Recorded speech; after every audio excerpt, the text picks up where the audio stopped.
Hello and welcome to All Shorts on this rather. Oh, it's been a lovely day. It has, yeah. You know what? I got a chill. I have, yeah. Let's turn that volume off. There you go. Before it goes. Called it in time. That I did. Well, I hope everyone's been having a lovely weekend. And what a week in politics in the UK. Blimey, a lot going on in Scotland at the moment, but also in Little England and Ireland. It seems to be getting an influx of refugees, yeah, asylum seekers, and they ain't happy. Emergency protocols and all that they say. Well, here we got here today. I'm sorry I was a couple of minutes late. Was I a couple of minutes late? Yeah, a couple of minutes late. Right, Jack. Oh, great, we've got food people here that we have. But where has my chat window gone? It is there. There we go. I can see it now. Oh, peekaboo.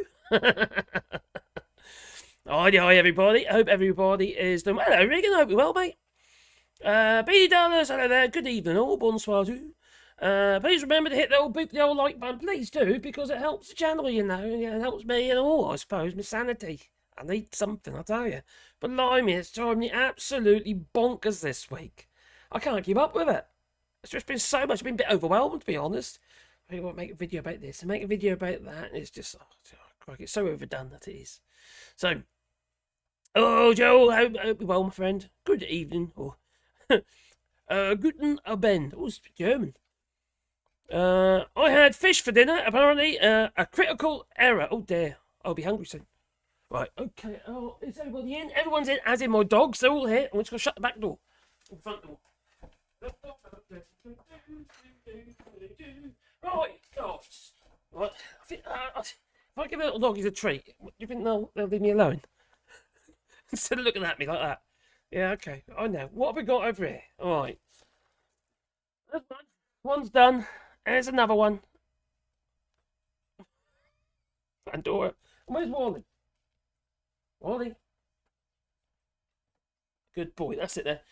Be good, won't you? Yeah? You can behave yourselves. Hmm? Let's go look at me. Give me the look he is. Well, bring the old chat back in. So, chill, Marcus. Chill. Got to be careful, you see. Top chat. Let's put it into live chat. There we go.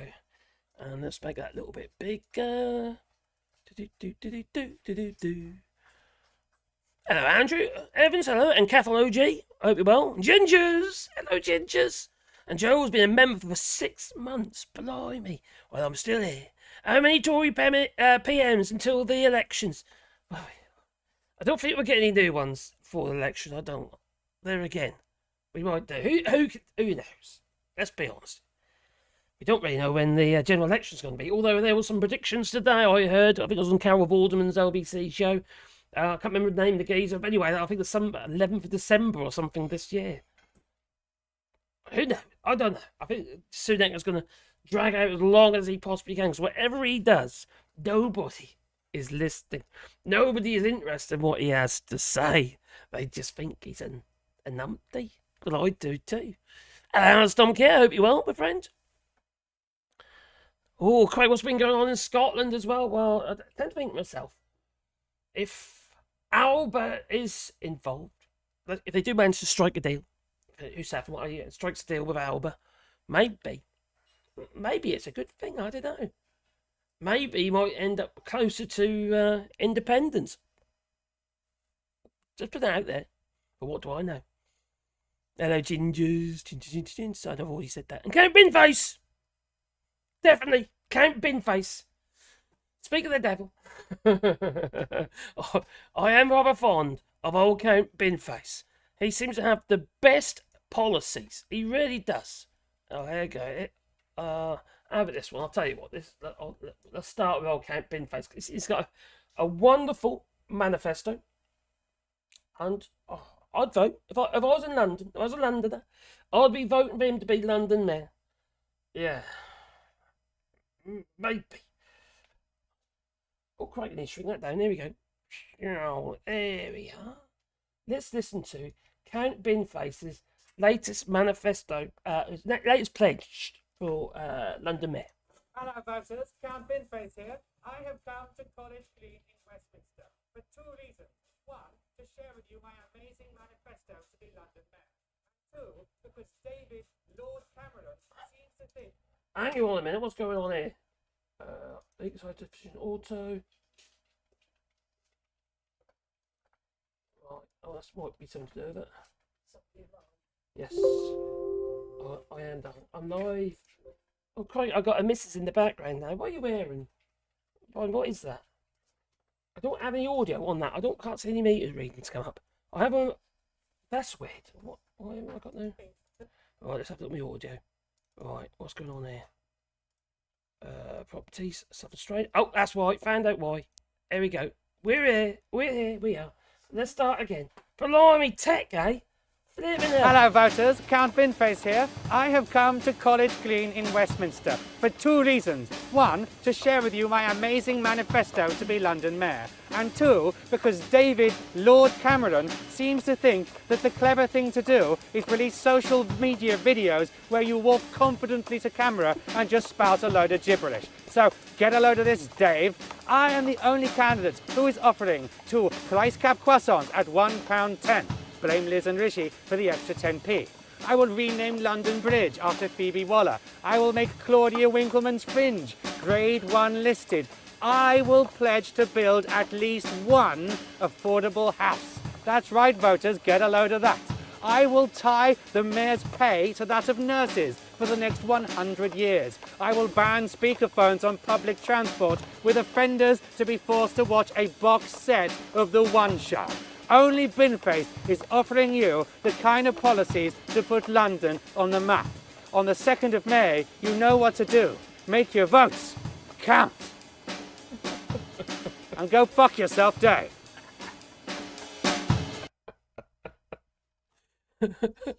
Oh, dear. Okay. Well, he was asked about the opposition. And he hadn't got a clue of who Susan Hall is. I've never heard of Susan Hall, he says. Yeah.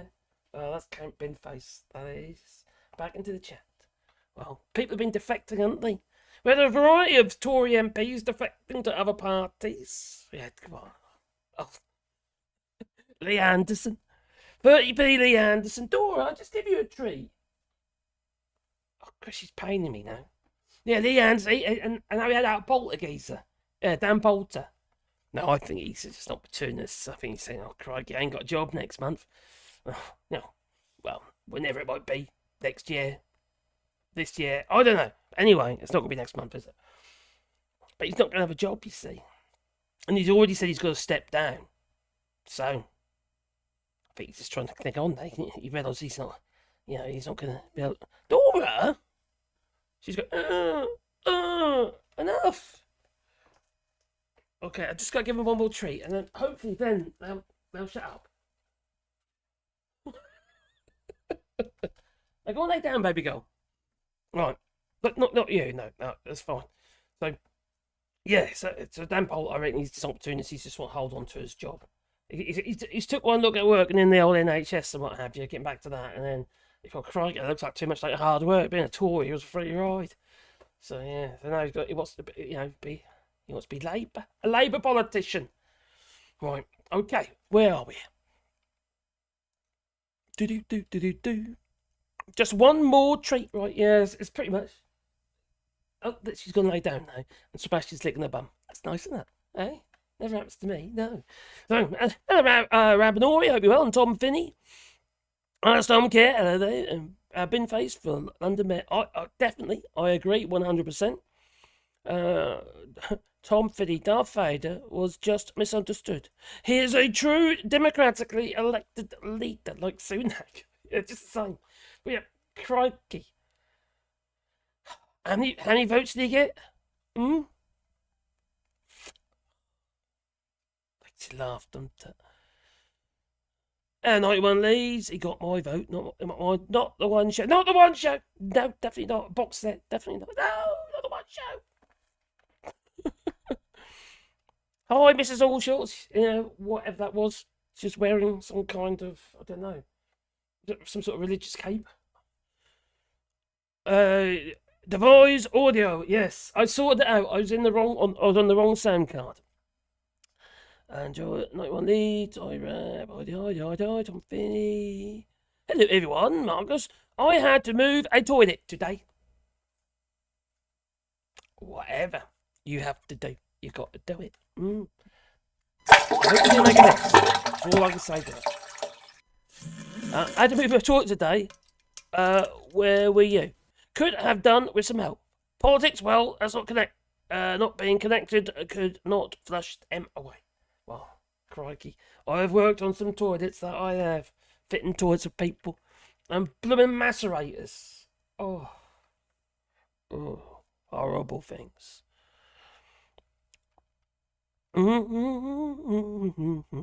Cheers, Reagan. Yeah, let's rewild. Yes, we are doing our rewilding here still. That we are. Actually, we were looking at trees today. Actually, I said looking at trees. We were looking at our trees, see which ones were good and which ones need replacing. But pretty good success rate so far. Very good indeed. Then we come. Right. Anyway. Hello there, the cat. And Bad Books. Hello, Bad Books. How the mighty have fallen. Our local Tory MP, Sir John Hayes, had his best friend, Suella Braverman, give a riveting talk to the Tory Local Members Association. Well, she's been, giving all a bit of a hard time, isn't she? Crikey, that woman. All shorts, hold on. Yesterday I watched a tech video you did, and you had very little facial hair. How can it grow back so quickly? That was the whole video. Caroline found it, and she's, I'll pack that live. Yeah, Caroline's been helping, you see, behind the scenes with videos. She's, I realize I've got 15 channels now. Hardly any been doing anything apart from the Woodwork one. That's doing quite well. So anyway, where were we? Shall we start with? Should we start with the defector, a Tory traitor? Okay, we'll start with him. I only want to touch on him, not literally touch. Anyway, there we go. That just sounds wrong, doesn't it? No, there you go. Top Tory MP defects to Labour, infuriate the NHS crisis. And needless to say, old Keir Starmer obviously welcomed him along. Said, "Oh, very nice to have you here," he says. So, yeah, crikey, there we are. Binface. There we are. Go back to Twitter. There we go. Top Tory MP. There we go. There we go. So Keir Starmer says, "It's fantastic to welcome Dr. Dan Poulter MP to today's changed Labour Party." Yes, it's gone Tory. Now, I was reading something earlier today. It's quite a long article. We might go through it later. It's an article by a guy called Edwin Hayward, and he's, if I remember right, he's a journalist for Yorkshire Bylines, I think it is. Yorkshire Bylines. I have to admit, it's quite an interesting article. And it's the state of Britain and what have you, and what Labour's going to have to do if it was long-term premiership, and instead of like being a one-termer, which I think is quite possible. There again, who'd want to go back to the Tories? See, the Tories are going to get like a clean slate, aren't they? They're going to have the opportunity to reset as the opposition party. They're not going to get in, are they? It's just practically isn't it impossible now? It's I can't say it. Can you say it? I can't say it. No. So anyway, top Tory MP defects to Labour in a fury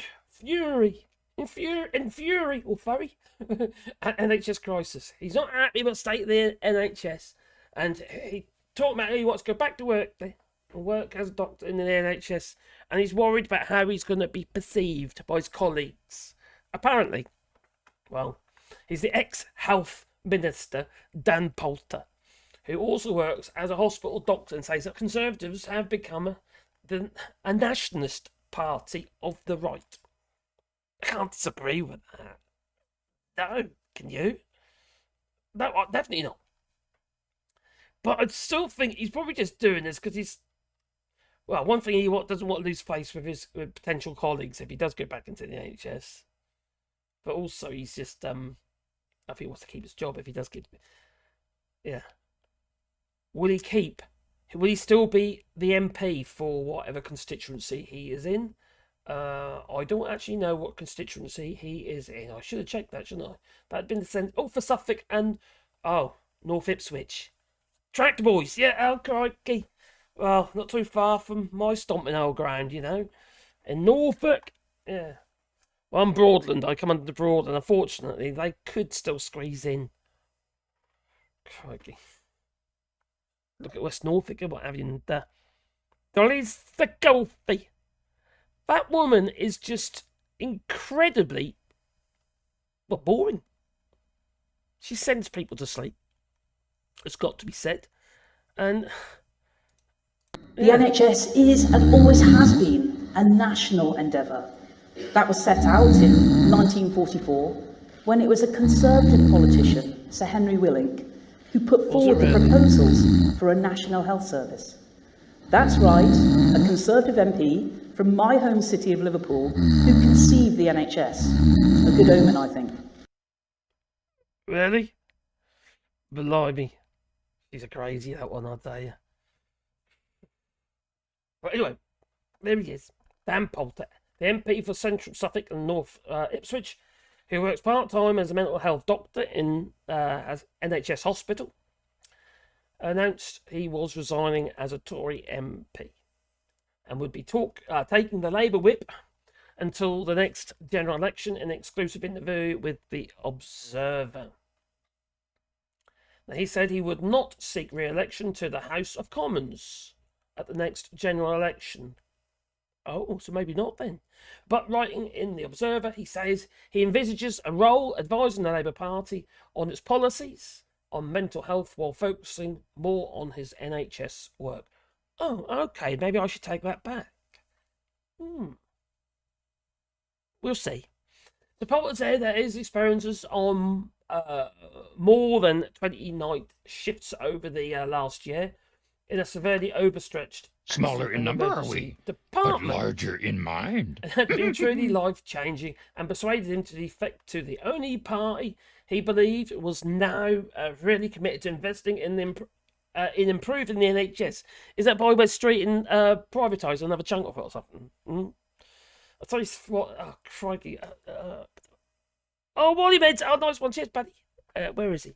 Oh, he's in his basket down there. But Sebastian has them as well. He does. Hey? Got to have your meds, didn't you? Oh, thanks, buddy. Cheers. You're most kind.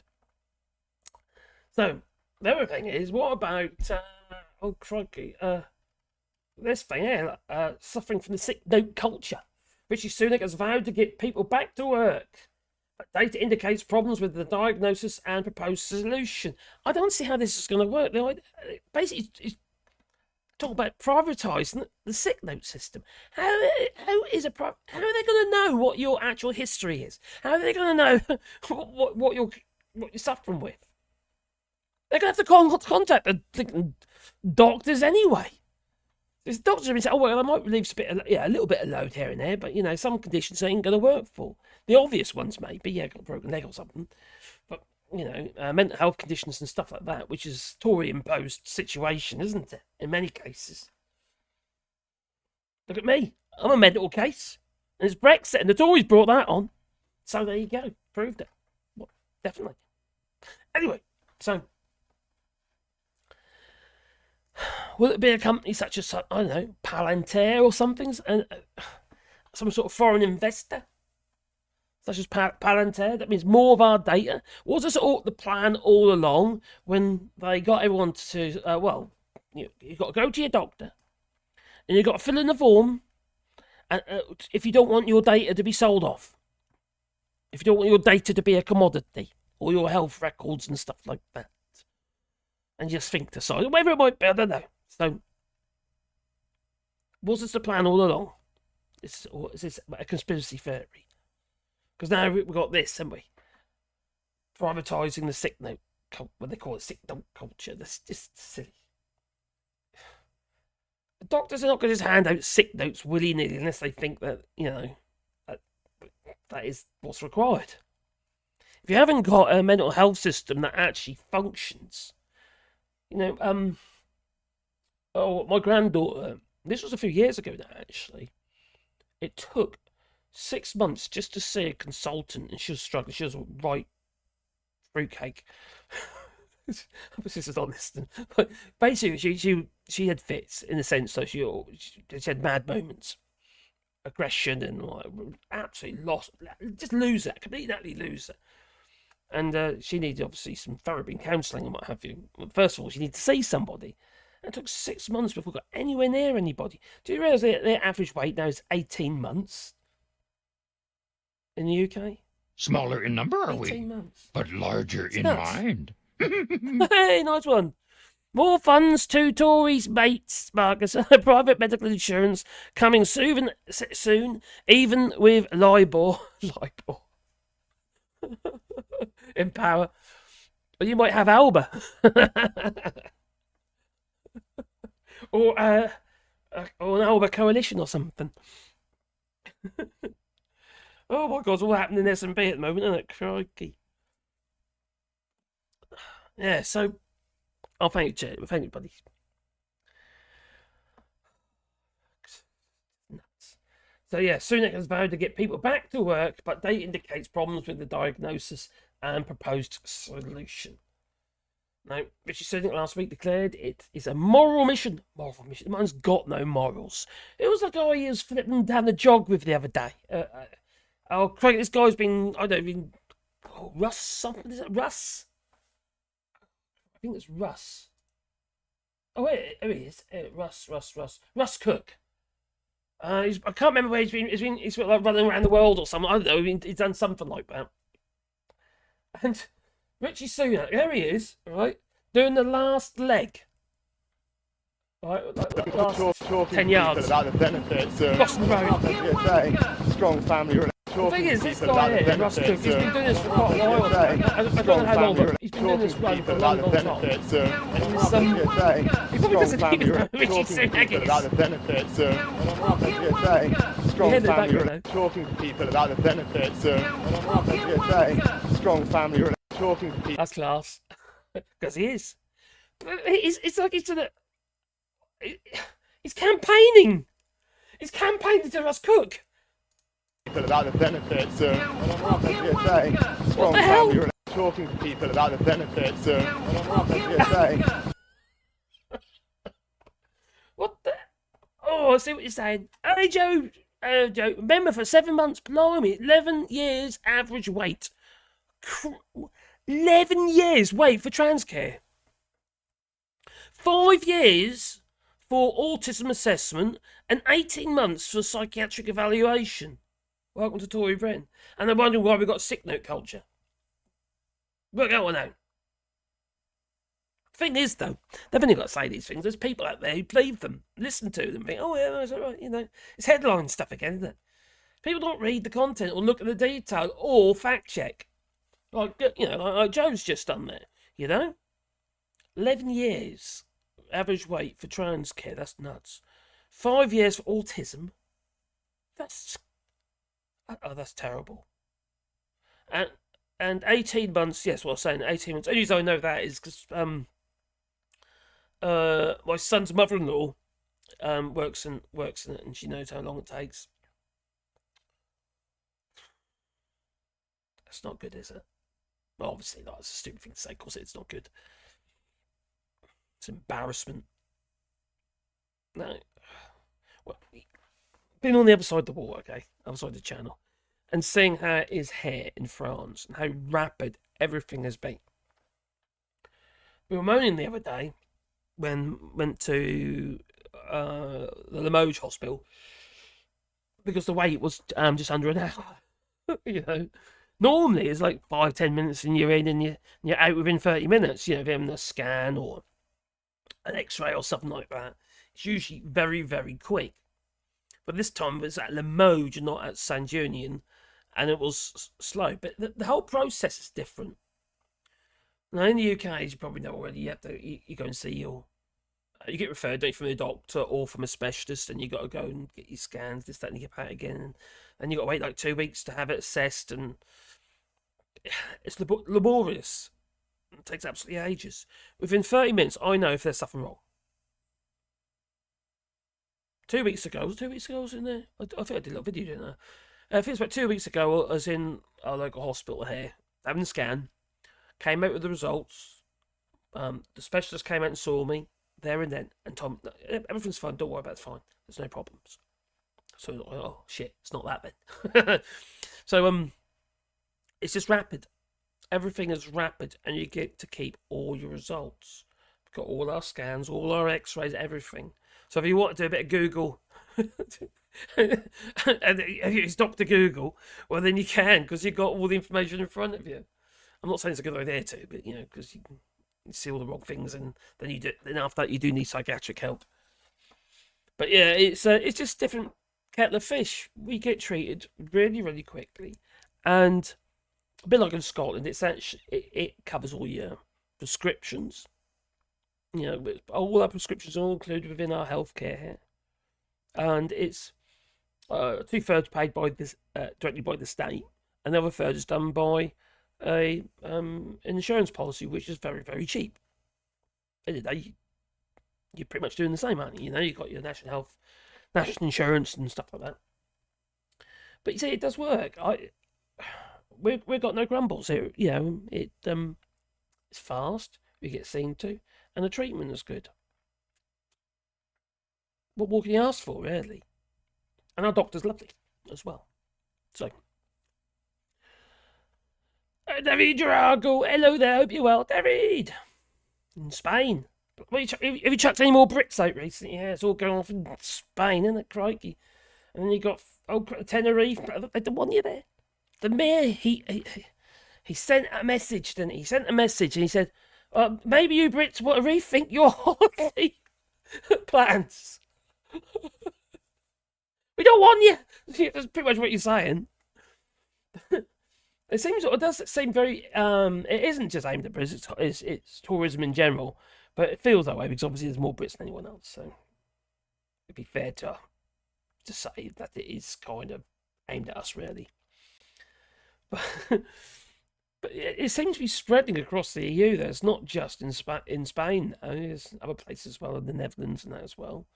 I don't know what's like in Portugal at the moment. But here in France, there's areas of France where they're not keen. They just want to be left, The thing is, local government isn't so bothered. They could do without it. But the federal government, it's they say no, we actually we want your money. Yep, Scott results right away. Yeah, that's the thing. See, Scotland, they got that sussed, innit? They get all this grief, but their healthcare is failing. That's failing. Education's failing. That's just the Tory rhetoric. It's the bollocks. Sorry, but it is. They're a bunch of that they are. Kipper. I was a bit delayed. I had a laugh at a deranged woodpecker is tapping on my neighbour's window, challenging his own reflection. Yes, we have that. We have deranged woodpeckers and hoopoes, occasional owl, little chouettes, little tiny owls. Oh, crikey, what's the other thing that we've been getting recently? Anyway, they're all saying hello at the moment. Joe Lefty is treated with any other medical condition. That's the difference, isn't it? Too many run or alienated into exile, stay and fight. That's another way to win. Are you talking about trans people, Tom Finley? Because there's a few people here trans. There's what we've got in Orador, where we live. There's 2 trans women there. Often see them in the supermarket and what have you. And doesn't bother me. Why would it? And so I suppose that's happening elsewhere. And also a couple of customers as well, actually. It does make you wonder whether or not they don't feel... Well, Joe will know, to be fair. They don't feel safe. But you'd think here, well, I am in France. I'm in rural France. And we've got a lot of Marine Le Pen supporters now here, inbred farmers. And you'd think maybe they won't be quite so what's the word not for? Open to it. Or accepting. Oh, Joe, don't go to the US or where Gingers is. It's bad for trans people in the US. I think it's just sad. I thought, why can't I just let people get on with their lives, you know? Why has it always got to be this? It's just my neighbour here. She's a bit of an oddity. She's lovely in many ways, but other ways she's just. She sees herself as being a bit of an environmentalist and a bit earthy and stuff, but she's against solar panels. She's against wind turbines. She's against this, against that, and she's not open to trans people at all. It's just, I don't get it. It doesn't make any sense, you know. Oh, she's gone right down the old rabbit warren, you know, in the dark web and all that, and it's just. She's good on about, you know, everyone's had the vaccine's got to die. Well, I suppose we've all got to die at some time, you know, just not yet. You know what's funny? When you see those computer games on building your own society, and they get angry when there's no place to have fun or drink. Oh, but no, I don't play these computer games. I don't know, but yeah, I know. Like you talk about Sims, aren't you? Like Sims type games. Too many worries with less than 1% of the population wanting to change their gender. Exactly. Why the hell should it actually bother us? I just getting irate about blooming toilets, for Christ's sake.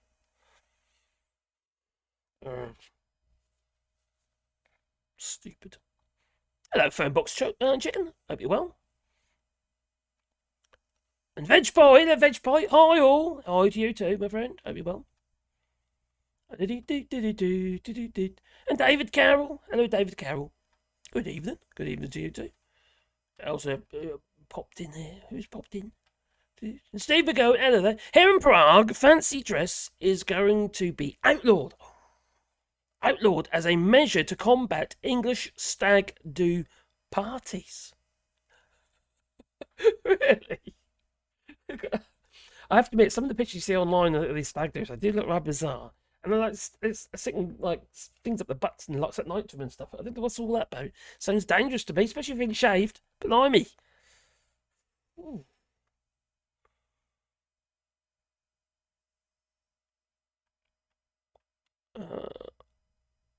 Marcus, I'm 264. Yeah, don't start that already. David. He wants a bit of knowledge. Too many. Oh, sorry. Up come. What have I missed? Have I missed anybody? Oh, there we go. Right.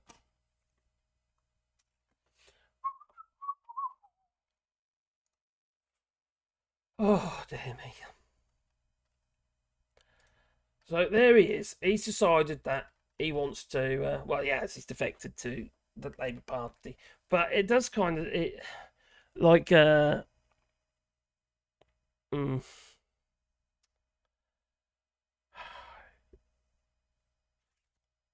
does make me wonder. His true, his real reasoning for it. And also, it kind of, would he defected if it was, I don't know, under Jeremy Corbyn, for instance? Even though Jeremy Corbyn, the NHS might have done a bit better. That's because they've gone Tory. Because Labour's gone Tory. Blimey. So, anyway, Rishi Sunak got his own Rwanda bill through, didn't he? Won't be long, we'll be sending people to Rwanda. Yeah. That's if they don't hop, skip and jump to Ireland first. Ireland's pledging emergency legislation to send asylum seekers back to the UK in wake of the Rwanda bill being passed. There's $500 million so far that's been spent on this or something stupid. And there's about 150 grand per asylum seeker on top of that. And then no one's mentioned the fact that part of this deal was that, we've got to accept them coming in the opposite direction. You know? Do you get a discount? If they take one and we take one, do we have to not pay the 150 odd thousand to then negate each other? I bet I don't. but you just got to take it anyway. It's part of the deal.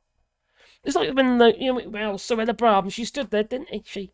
With a trowel in her hand when they were building those houses, which were going to be for all these asylum seekers, because the UK handed over like 300 million odd quid or whatever it was. All right. Oh, there you go, Rwanda, 300 million odd squid. When, quite frankly, those houses have been built anyway, and many of them houses were built before even the Rwanda policy was even on the flipping cards. What a con! Huh? I was angry, but really, to be fair, let's make you angry. I gotta chill. Yeah, fluffy bunnies. Oh, anyway, there we go. So, Ireland's Justice Minister Helen McEntee says she will be meeting the UK Home Secretary, James not so cleverly, in London on Monday, as she promises an effective immigration structure and system. You honestly think? Did she honestly think? Because, oh yeah, we'll have them back. No, she'll say they're yours now. You can keep them. It does make a bit of how to put it, a bit of a mockery of oh yeah, we've got to break the gang, the traffickers gang cycle. We've got to break the cycle, you see. Yeah, of all these criminals taking us money off these poor asylum seekers. And that's like last week they drowned, didn't they, in the Channel? Yeah, he's Richie Sunak. I said, oh look, my plan's working. It's not working, is it? If that's the case, if that was your true reasoning, no, it's not. It wasn't all along. That was the bollocks. That was just to try and gain some support. Oh, look at him. Oh, that.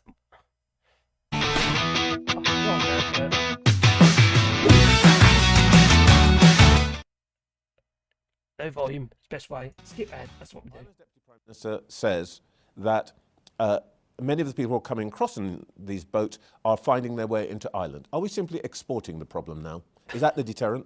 My focus is on the United Kingdom and securing our borders. But what that comment illustrates is a couple of things. One, that illegal migration is a global challenge, which is why you're seeing multiple countries talk about doing third country partnerships, looking at novel ways to solve this problem, and I believe will follow where the UK has led. But what it also shows, I think, is that the deterrent is, according to your comment, already having an impact, because people are worried about coming here, and that demonstrates exactly what I'm saying. If people come to our country illegally but know that they won't be able to stay, they're much less likely to come, and that's why the Rwanda scheme is so important.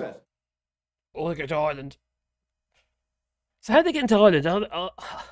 Are they skipping the old land bridge, or are they skipping out of the UK to Ireland? Maybe they're going to have to skip back again. But how's that going to work? Well, so Rishi Sunak told Sky News that he showed that UK's Rwanda scheme was already working as a deterrent. What are the bollocks? Just diverting the problem. After it finally became law last week, yes. There all night they were. Pushing it through. The Ireland's Deputy Prime Minister has said that the threat of deportation to Rwanda is causing migrants to head for Ireland instead of the UK. Poor Ireland. Sorry. Michael Martin said that the policy was already affecting Ireland because people are fearful of staying in the UK. What does that say about the UK? The former Taoiseach told the Daily Telegraph maybe that's the impact it was designed to have. Maybe. Ireland's full, apparently. Oh, God's sake. So Simon Harris, Ireland's latest leader, has asked Mrs. McEntee to bring proposals to Cabinet to amend existing law regarding the designation of safe third countries and allowing the return of inadmissible international protection applicants to the UK. A spokesperson. Smaller in number, are we? Said. But larger Hey, in bitch, mind. yeah, it is, buddy.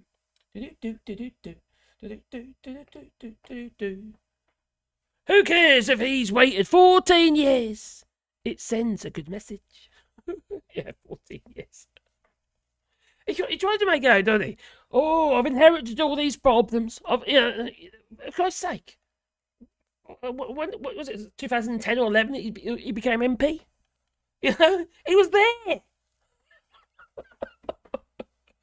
Oh, great. But no, it's all because of Liz Truss. He's trying to point that one at the moment. Liz Truss is saying, no, it's not because of me. It's because they were nasty. Yeah. Boris Johnson, where the hell has he gone? I don't know. Is he in the Kremlin somewhere? I don't know. Maybe. Oh,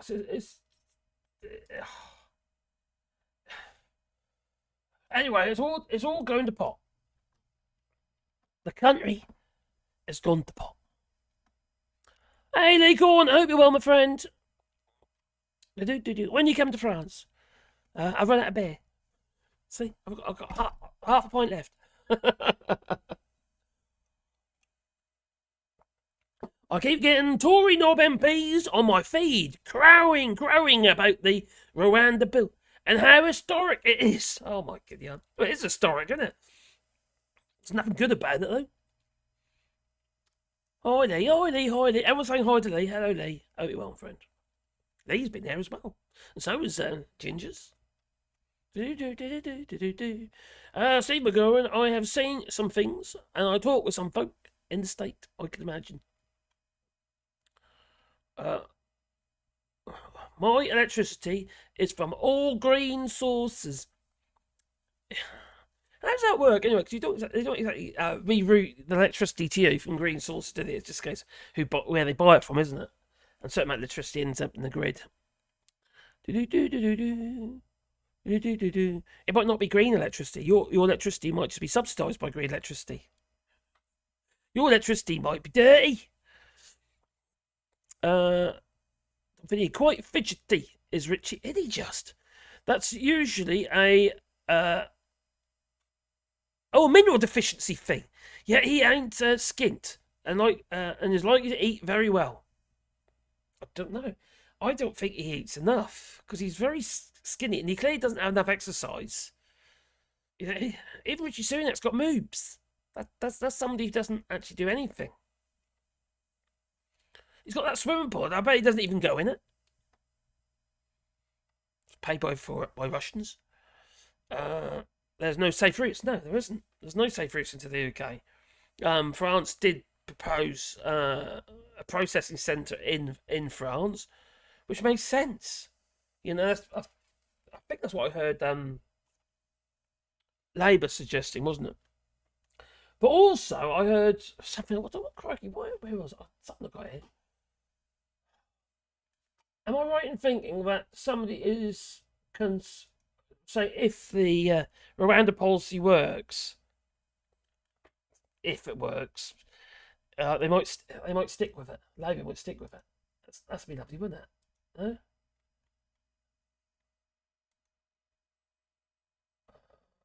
Go. Oh no, not that one. But I tell you what though. When you think of the Tories, Richie Sunak, Boris Johnson, Liz Truss, Margaret Thatcher, nobody, likes them once they've been voted out. No. To make sure she never come back. Isn't that a pretty horrible thing to say when her funeral's going on right now? Too bad. Don't you think she did any good? Not a bit of good. Not a bit. I'd put a stake through her heart and garlic round her neck to make sure she never come back.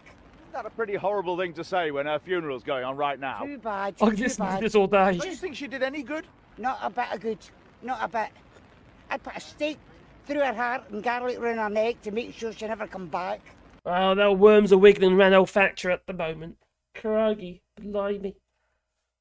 Ooh, that's a thought, isn't it? Wiggling around in old nether regions. Old milk. Right, a milk snatch.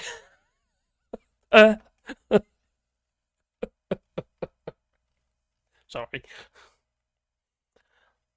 I still want to know how the Tories think nuclear power is clean energy, as it wastes and has half-life of 10,000 years, plus all the water it needs as coolant.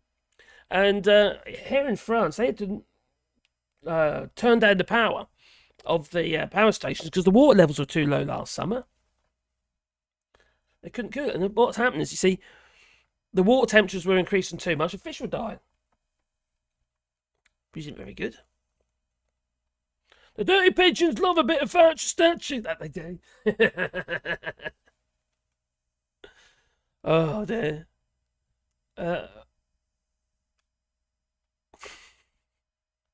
Titchy has lucky legs. Yes, he's...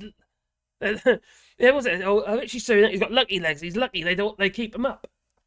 They can snap at any moment.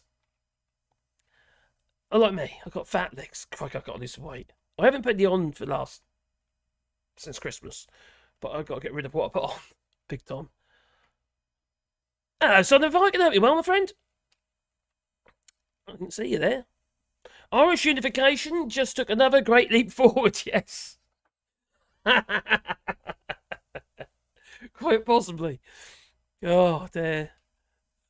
It's... Well, Brexit hasn't helped, has it, either? Well, it has helped unification, let's say.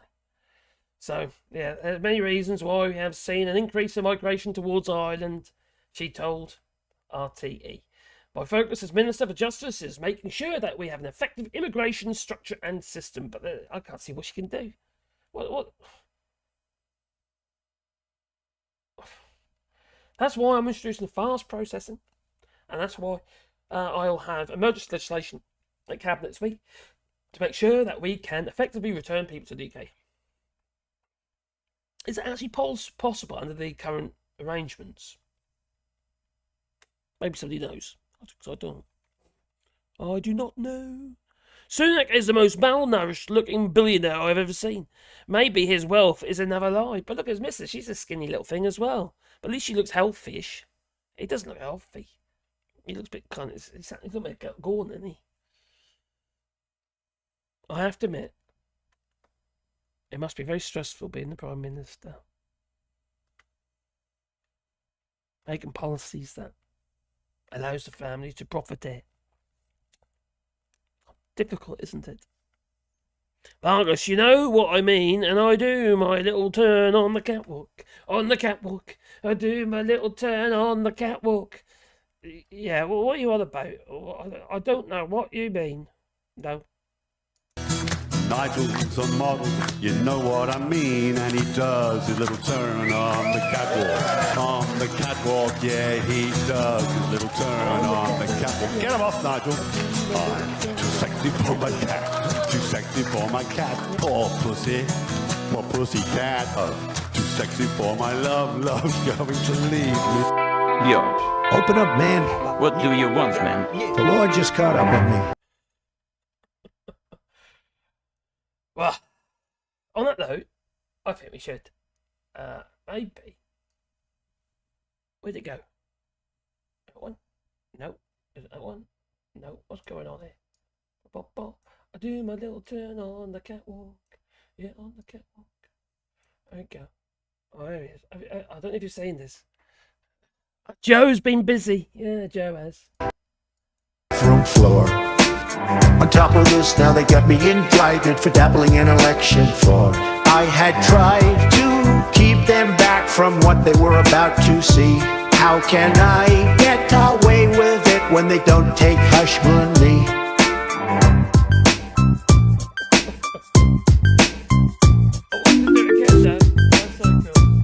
Well, that was Joe. Joe's politics live, yeah. That was class. I gotta admit, that's class, eh? And the chat. Oh my god, it's with funny faces. Oh, there's funny faces.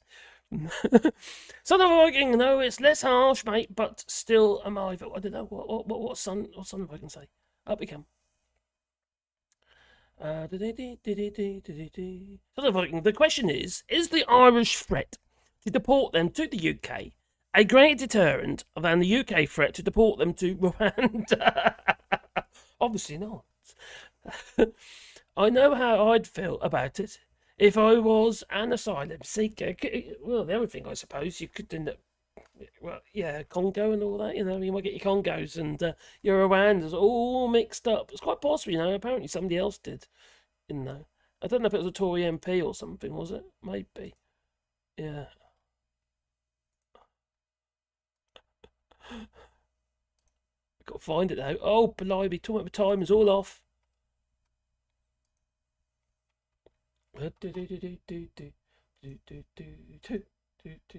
Oh, here we go. Crikey. People from Rwanda being sent to Rwanda. They're not from Rwanda, they're from Congo. Chris, Phil. I come from a neighbouring country called Congo, if you know geographically, that it's located right next door to Rwanda. And right now in Goma, there's a genocide going on, and there's such a big conflict going on with people from Rwanda. So had my family members come from Goma on a crossing right now, would they then be sent back to the country that they're supposedly warring, Rwanda? Does that make any sense to you? No, I think there's an exclusion on people from Rwanda being sent to Rwanda. They're not from Rwanda, they're from Congo. They're from Congo. And they're They're supposedly warring these people from Rwanda. Are they then going to be sent to Rwanda if they came here on a crossing? From Congo? Yeah. Would people be sent from...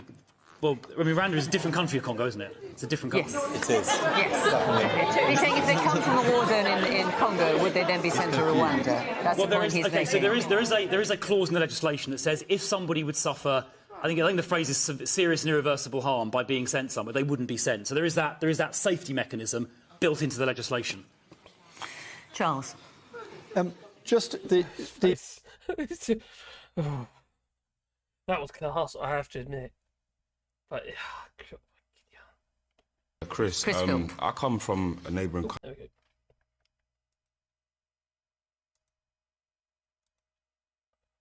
Now, I don't know what goes on in the Reform Party, if you haven't seen this already, but it's... I think they had a little shifty behind their old bike sheds. Seriously. Yeah. Good evening, gentlemen. Evening. Evening. Hello. Was he? Is he just slipped a one?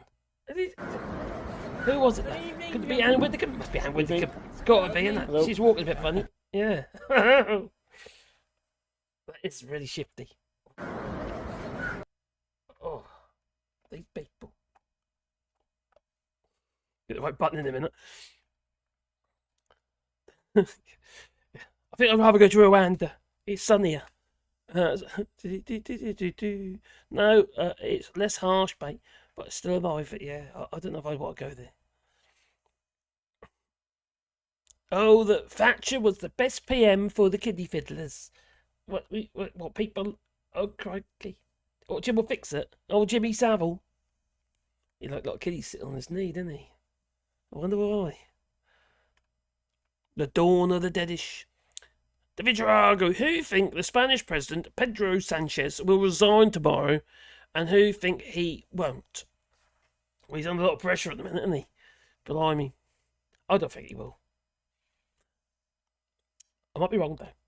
The cat, all truss. She had... no, sorry. So Larry the cat. All truss. She had the Balkan states bordering the Balkan Sea at one stage. She did. I mentioned in my video. She really, yes. And Sergei Lavrov, the her counterpart, the Russian counterpart. Crikey, didn't he tear one into her? Made her look a right idiot. He basically said that she was an idiot for not knowing that, getting her C's mixed up. Who else did that? Theresa Kofi did as well, didn't she? She got that. Yeah, that with the wind coming from the west or something like that. I don't know, the westerly winds. And she, what did she get wrong now? Was that something to Rwanda? What was it again? Crikey, I can't think. I can't remember. What? Is it me or these Tories? They're they're a lower educated form of MP or minister. I've lived in both those places. The coasts have more people, and they are progressive. The coasts have more people. Sunny. Marcus, it is the crazy Anne Widdicombe comb or the old crazy woman of the cats in The Simpsons. Maybe. Granny Waddlebottom and her dancing dentures got out of the nursing home and off her meds. Yeah, I tell you what, though. When you see these lot, this is at their convention. Oh, crikey, it's the wrong one. What's that? That one there. That one there. Oh, that one there. Here we go. What the hell? There you are.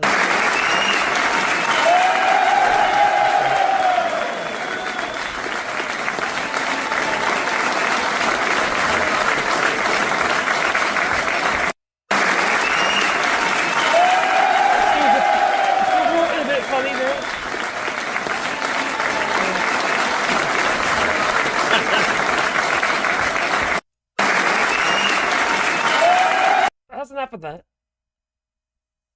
I'll shrink that down.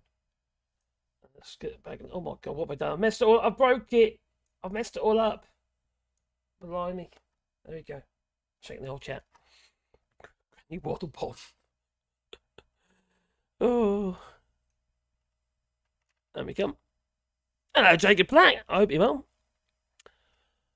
News nurse Waddlebottoms has escaped. Baltic states bordering the Black Sea. Yes, that's it. That's what she said. I remember that. Ruth! Hello, Ruth. Hope you're well. Kigali and Rwanda. That's it. Yeah, Kigali, Rwanda. That's it. That was, Oh,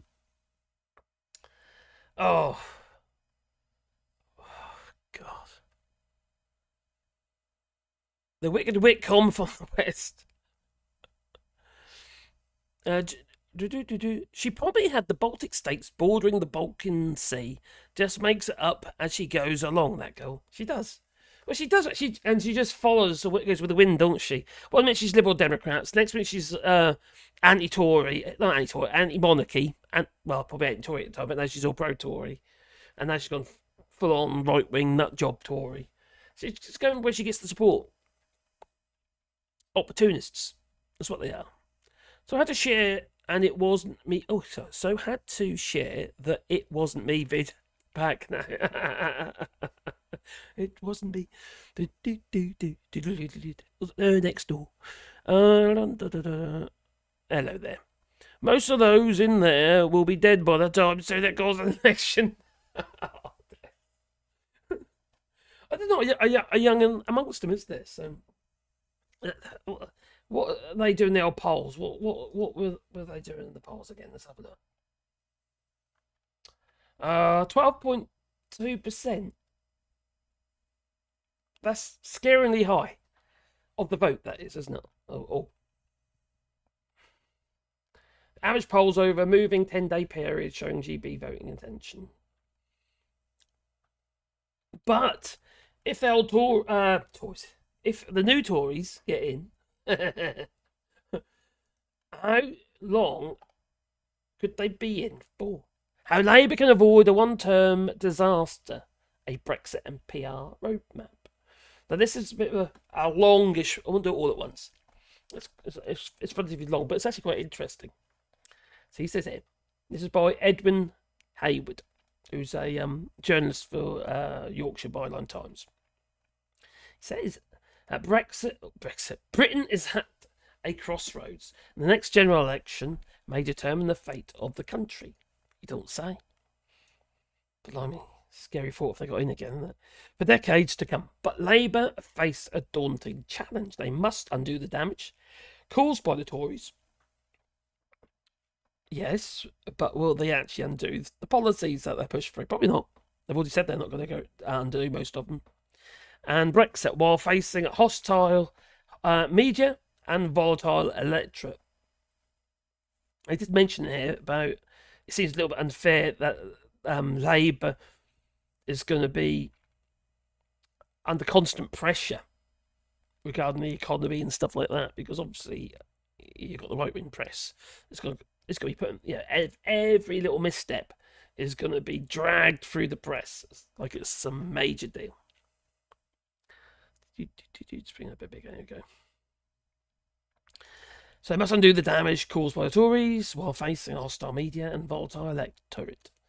In this piece, I argue that Labour need to adopt a new approach to Brexit.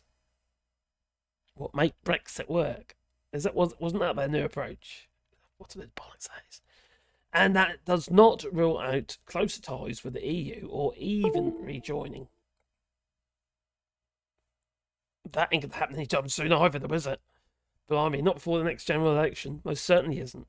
I mean, the one after this one, that might be coming up soon. We don't really know yet. I also explain the need to introduce proportional representation as the only way to ensure long-term stability and progressive change. Labour's not going to do. They're not going to bring in proportional representation. They're not going to do it. They're not. But when they get in and they think they've got a chance of getting in again, they're not going to do it. They might do it if that's looking a bit dodgy for them, and then they might bring it in. So, without adopting these twin steps, Labour are at real risk of being a one-term wonder. Brexit. Yes, it's that elephant in the room. Here's a step-by-step look at how the future is likely to play out unless Labour substantially ups their game. The Tories will wreck things at a faster and faster pace as we get nearer to the general election. I think it's a foregone conclusion. They're going to try and push through as many dodgy bills as they possibly can. Well, they pushed plenty through this last couple of years, haven't they? In this statement, if this statement seems implausible, you haven't been paying attention these last 13 years. Have you been paying attention? Now, why are the Tories likely to behave this way? Oh, I wonder. It's a bit obvious, isn't it? It stores up bigger and bigger problems for Labour. Of course, remember this for later. It's their last chance to funnel cash to friends and cronies. Look what Richie Sunak's doing with the sick notes, for instance. More privatisation. It's their last chance to feather their nests before they are out of power, and for many also out of office. I do wonder, though, if once Labour are in power, that they might get tainted by outside opportunities, foreign investors and that. You do this for us and we'll do this for you. Back pocket wad of cash, maybe. Well, the more chaotic things become, the less likely it is that they are given scandal gets investigated in depth. It's less likely any scandals will get investigated, basically. It increases the probability that some of their changes will survive a full election cycle, and some means of but by no means a majority derive vicarious pleasure from upsetting the woke Remain establishment. Ooh, woke. For them, that's reason enough to make destructive changes, and you can see that reflected in their choice of policies designed to fan the culture wars. Oh, Lee Anderson said, don't he? We'll be fighting the next general election on... Oh, just a sec. My slippers fell off. On culture wars. Trans debates and culture wars. That's what he said, wasn't it? So, from a Tory point of view, the best stuff to break is anything unfixable. For example, the closure of tick offices across the rail network. Yeah, they were doing that, weren't they? Once they become coffee concessions and their staff get redeployed, it's game over. No, not going to come back, are they? It's not going to happen. And across Britain, thousands of years of accumulated expertise will disappear forever, and infrastructure. And my camera has just gone wonky. I guess since I went into a different USB. Smaller in number, are we? I've gone all wonky. But larger in mind. Reboot my camera. There we go. Deactivate and activate. Oh, I'm back. I'm back. Right.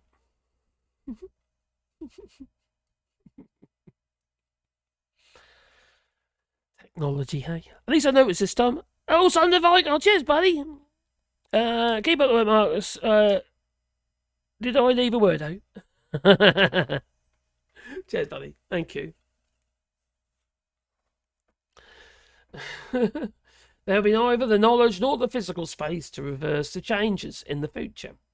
No, physical space, infrastructure will be all sold off or be, I don't know, say to coffee shops, regardless of their, number two, regardless of their actual policies, Labour will win the next election. It's just like, we're voting on the basis of, just to get the Tories out. That was tactical voting, just to get the Tories out, just to devastate the Tories. Not necessarily for the right reasons, is it really? But although they need to get them out. A huge number of people want to get the Tories out, and we will vote on that basis no matter what's on offer.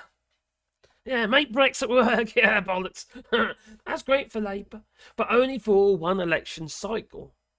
I was saying this only about a week ago, and couple of weeks ago I was saying this on stream. We will come back to this crucial point later. Oh, okay.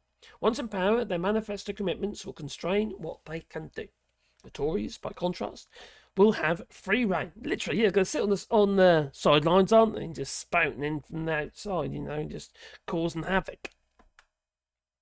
You see, the general election grants the losing party a blank slate. It's a reset, isn't it? The electorate thumbed their noses at what they were offered, and that's and that lets the losers get away with bidding their manifesto and starting all over. A big back hanging or something like that. That's what it'd be. You know, these right-wing nut jobs. Nobody liked what we were selling, so we are adopting a different approach.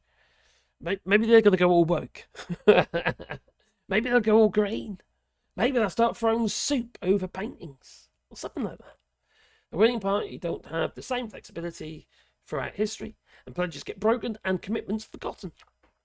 But the broad strokes of the winners' manifesto will still limit the extent of what they can and cannot do in power. And this is especially true of headline policy issues such as Brexit. Blimey, somebody has something to say. Crikey, who was that again? Not that one. Not that one. Not that one. Hang on, let's bring these over here for... I found them. Right, that one. Actually, I could just bring that into here. Yeah, GB News set to axe 40 jobs after the channel posted heavy losses. That's positive, isn't it? Well, quite funny though, considering what Hayden, I've got his name already. Blimey, I've got a short-term memory loss here. Edwin Hayward, sorry. Because you know what he's just been saying. It's quite funny that this geezer from GB News. I'm not getting started. It's on GB News. Okay. Oh yeah. There we go.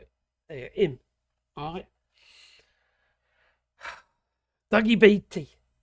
Should we listen to Dougie Beattie from GB? I think we should. This is the Northern Ireland and the Brexit. I thought GB News was all Brexiters. That's what I thought. For the last 3 years, we have put up with exactly those sort of systems. Now, the British government has said these checks for European goods coming into the UK is for veterinary safety, food standards, which is totally understandable. But we, of course, have border checks coming from Britain into this part of the UK. Because we are held inside European regulations. Now, I can tell you that Northern Ireland had asked for trusted trader status as the deal that would put that through, and we were told it would not work. Technically, it would not work, and therefore Europe went against it, and we ended up with trader support services. Now, the problem really gets to when you just decide to start filling in more forms, you go down the road of light touch. What happens is the bureaucracy around that accelerates and keeps on going, and you end up with mountains and mountains of paperwork, which then stops the flow of goods coming in, the regularity of those flow of goods, and of course it adds to the price and the cost of the goods that are coming to your shelves. Now, that is a natural outworking of Brexit, and that's why I'm standing here. This is Customs House in Belfast, Customs House Square, and back in the day, all goods coming into this part of the world would face the customs charges and checks here before going into the markets. So Britain, now that they have pulled out of the EU, they are no longer following EU regulation and legislation, and as that divergence continues to go on, what Britain is really looking at is stopping trade or food that is not just up to their standard coming from a third country.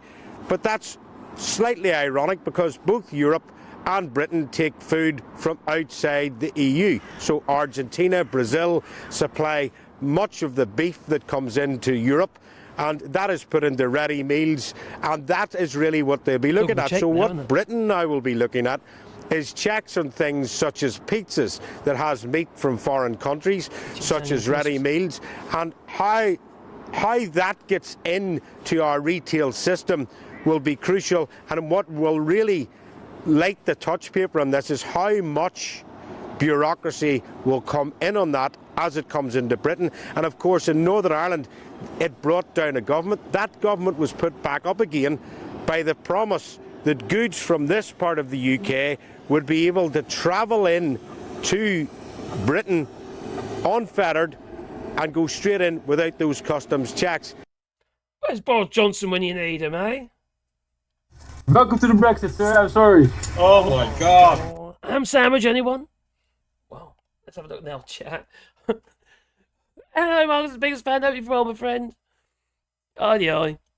Well, Starmer hasn't kept his promise yet, and Labour supporters say that him being confirmed a confirmed liar will mean that he will abandon manifesto in office. No, seriously, vote Labour. They are probably lying, more than likely. It's all by default, isn't it? It's just it's either Labour or the Tories, isn't it? It's a two-party system that we seem to have doesn't really work.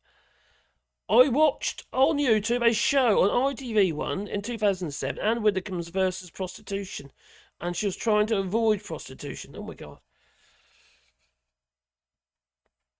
Take care, son of Viking. Be good. When Richie Sunak calls the election, you can bet GB News will have all kinds of money pumped into it. Probably.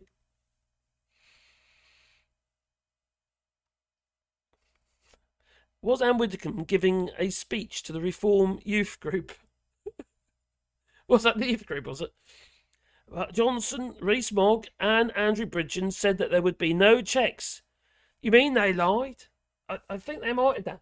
But also, what was... let's get rid of that one. Yeah, that one there. Not that one. No. Oh my God, get rid of that now. I'm on the wrong one here. What? Oh, there we go. Poor old Rees-Mogg is getting molested, he is. Oh dear. The Tory MP, Jacob Rees-Mogg, is surrounded by students after giving a speech at Cardiff University.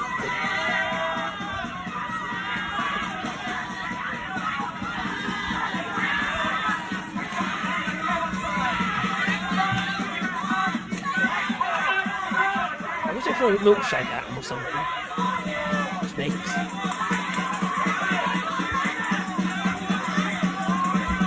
He's got lucky legs. What bird see?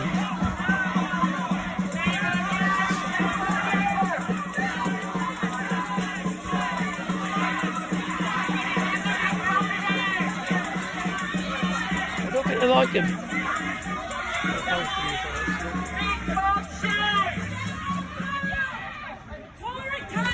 Oh, poor old Mogg. Oh dear. Huh? Like you say, they all said, didn't they, that Brexit, day after Brexit, we have cheap shoes for peasants. Yeah. But, and with money you can make more money. Crikey, yeah. Well, cheap shoes. The day we left the European Union, he said. You know what I think? These people that follow the Tory party or Reform Party or watch GB News. I have been radicalised. The damp rag. I have been radicalised. The damp rag. That they have. Oh, blimey. But we all knew, didn't we? Donald Tusk knew. What a special place in hell looks like for those who promoted Brexit without even a sketch of a plan how to carry it safely. Thank you. Dear me. Well, massive checks, Brexit checks, going to cause a lot of aggravation, obviously, you know. But now it's caused a lot of problems for UK businesses exporting into the EU. Many of them have stopped because it's just not possible anymore. Cheshire Cheese Company ended up having to sell to a subsidiary. What have you? No, sell to another. He got partner. No, actually, no. They partnered up with a company in the EU. I think in the Netherlands, for warehousing and stuff like that. And they partnered up, and then they're getting bought out for that side of the business, the European exports. So it all went tits up really because of Brexit. So anyway, there will always be a core group of leavers who will continue to believe that Brexit could have worked. Have they admitted that it hasn't then? That will always be true. Always be the case, yes. No matter what forms of Brexit are attempted, since Brexit is unworkable, these voters will never be satisfied. It's totally unworkable. There is no workable Brexit. It can't work. It's just... How can you cut off your closest trading partner and put a load of bureaucracy in the way, which, oh crikey, what did they say it was going to cost? Like 300 million in extra costs regarding Brexit checks and what have you. But then an independent,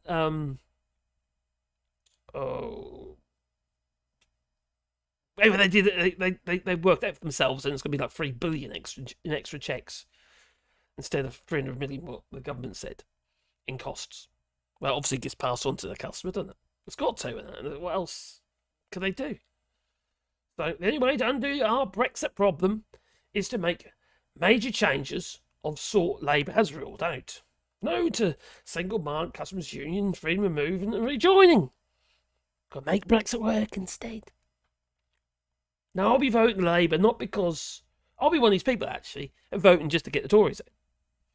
I'm not voting on the basis I think they're going to make a massive difference. It's that they can't do worse or make it worse than the Tories.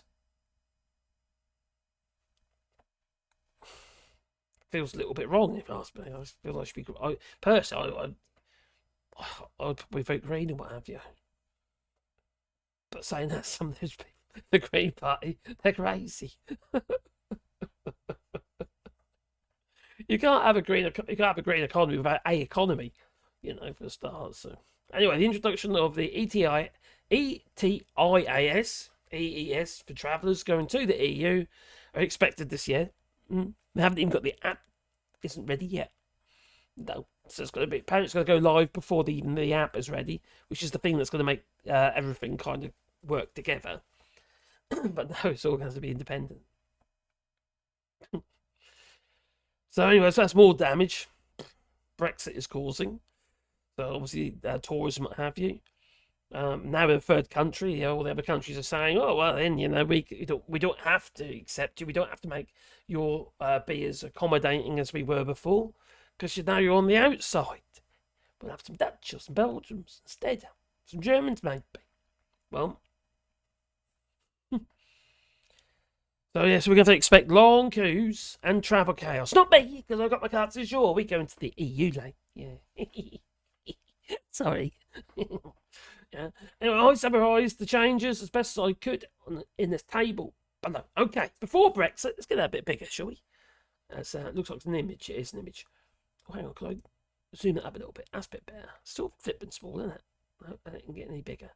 Oh, well. Come back. Where are you gone? It disappeared. Wait. I'll read it to you. So, okay. Before Brexit, join the EU queue. Yeah, because we were in the EU, because we're special, you see. But not now, no. So, you have to show passport and enter the EU. You didn't have to get your passport stamped. Now, at the moment, until this ETIAS system comes into play, you've got to get your passport stamped. Now, Caroline was saying to my son, who's getting their passport done at the moment, as well as myself.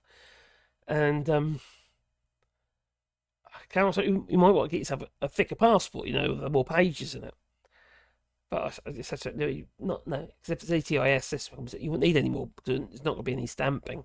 But otherwise, you don't be all these pages. Every time they come over here, no matter how many times in 10 years, they have to, have a passport stamped. That would fill up in no time, wouldn't that? So now they have to join the EU queue. Okay. They also have passport stamps, check 98 in 180 days. Real eligibility. Don't forget you have got to make sure you got health insurances and stuff like that as well. Your JIT card is not enough.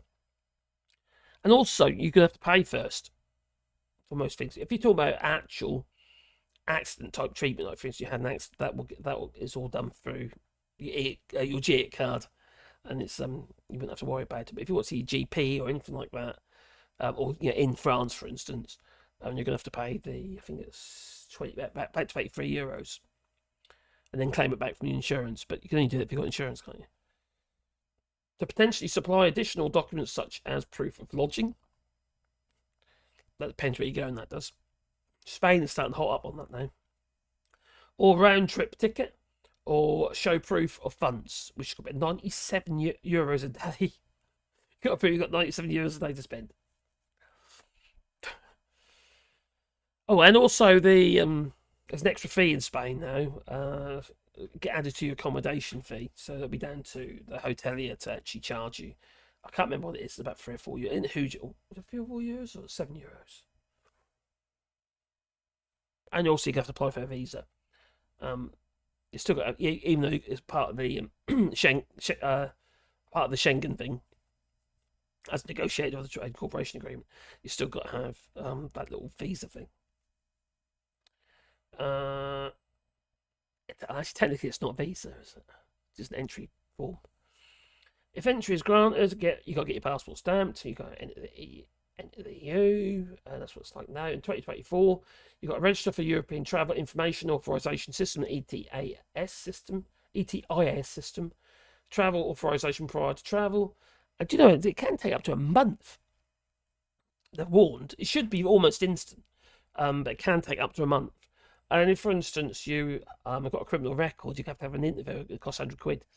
So, yeah, so you've been to prison or something like that, maybe, but you're a reformed character. You still have to pay. And then you're going to have to go to, I suppose, embassy, or something like that, for that particular country. So where is that in the country? If you're in Manchester, you're going to travel down to London, probably, aren't you?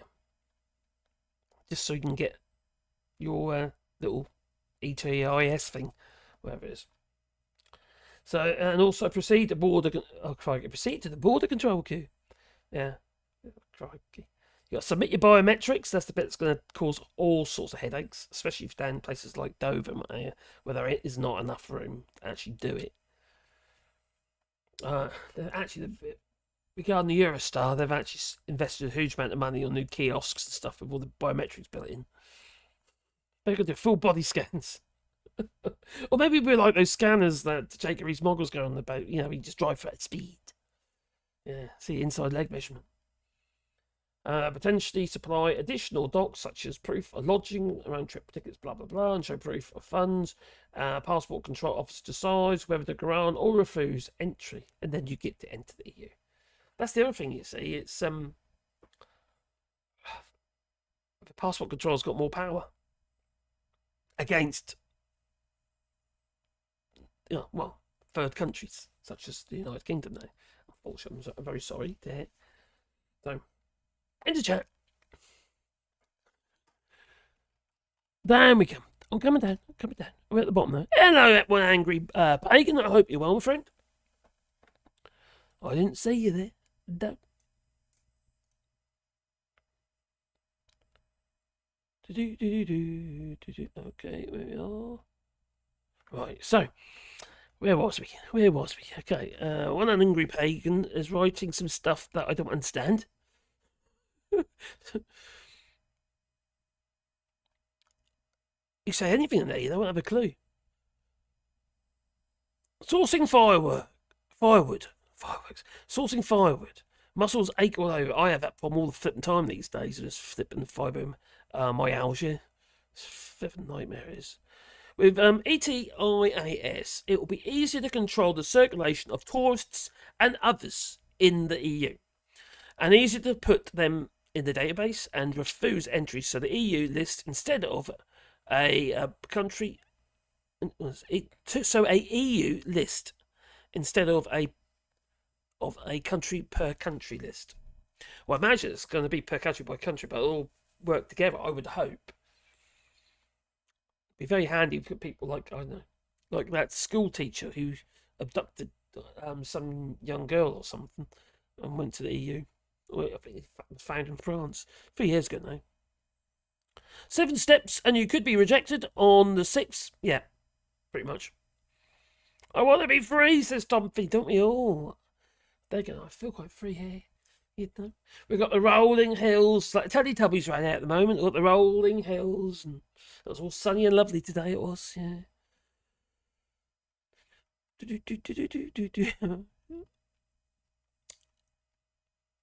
My nephew works in a big tourist park with villas, parking for caravans, tents, etc. Not a single UK tourist this Easter. Not one, blimey. But almost filled with other tourists. My nephew just had to speak more German. That's the thing, they just are after enough. It's been said before, hasn't it? What words am I reading that? After another different class of tourists. They've had enough of us Brits. Yeah, but not all like that, obviously. But, you know, the odds aren't in our favour. Vote Labour, get Tories. Dipswitch shows this. Hello, Zizzy Castles? What? They're like Jump for Joy Castles or something, you know. Inflatables, I don't know. Vote Labour, get Tories. Pretty much. It's like Tory light, isn't it? They've definitely, I think they got centre right. No, unfortunately.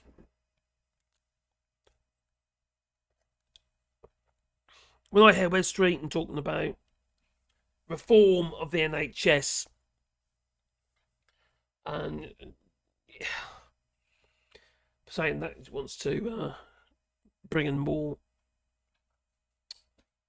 privatisation, basically.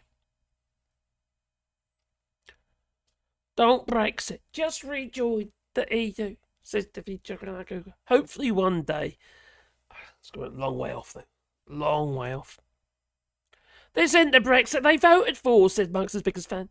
This is much more than the Brexit they campaigned for. That's a really valid point. They thought, oh, can we just leave? Just leave. No deal, we'll just leave, they said.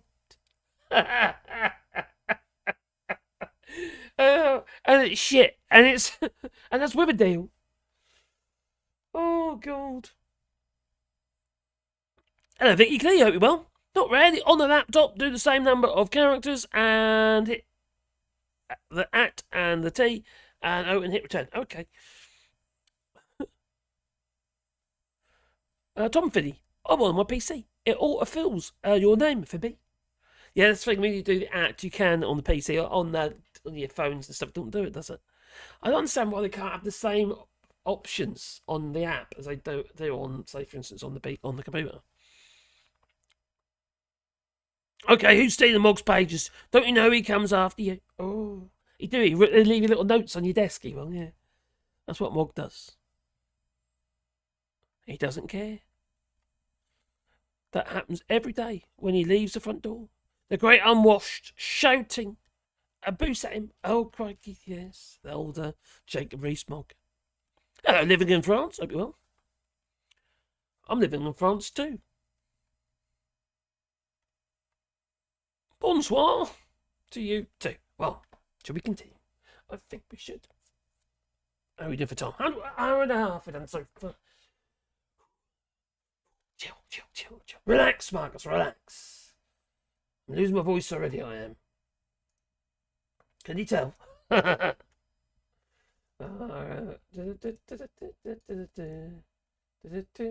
where's Boris?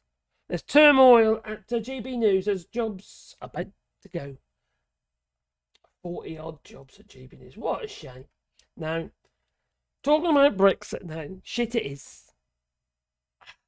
It is shit. It was always going to be shit. And there is nothing anyone can say to convince me otherwise. No.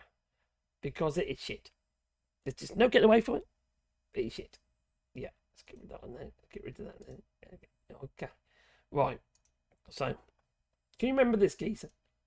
He used to be the Bank of England governor when it all made sense. He's a Canadian chappie, that he is, yeah. And the day after Brexit, he reckoned that picking his kids up at school, he even witnessed, well, he was even subjected to racism, because he's Canadian, you see.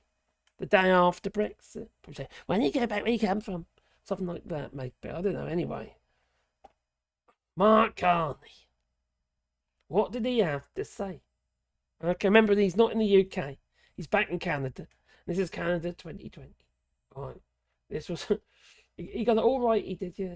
So, Britain's future at Canada's 2020 Economic Look Ahead dinner in Toronto. Some right-wing populists that see current anxieties as an opportunity to stoke anger because anger is what's necessary for their project.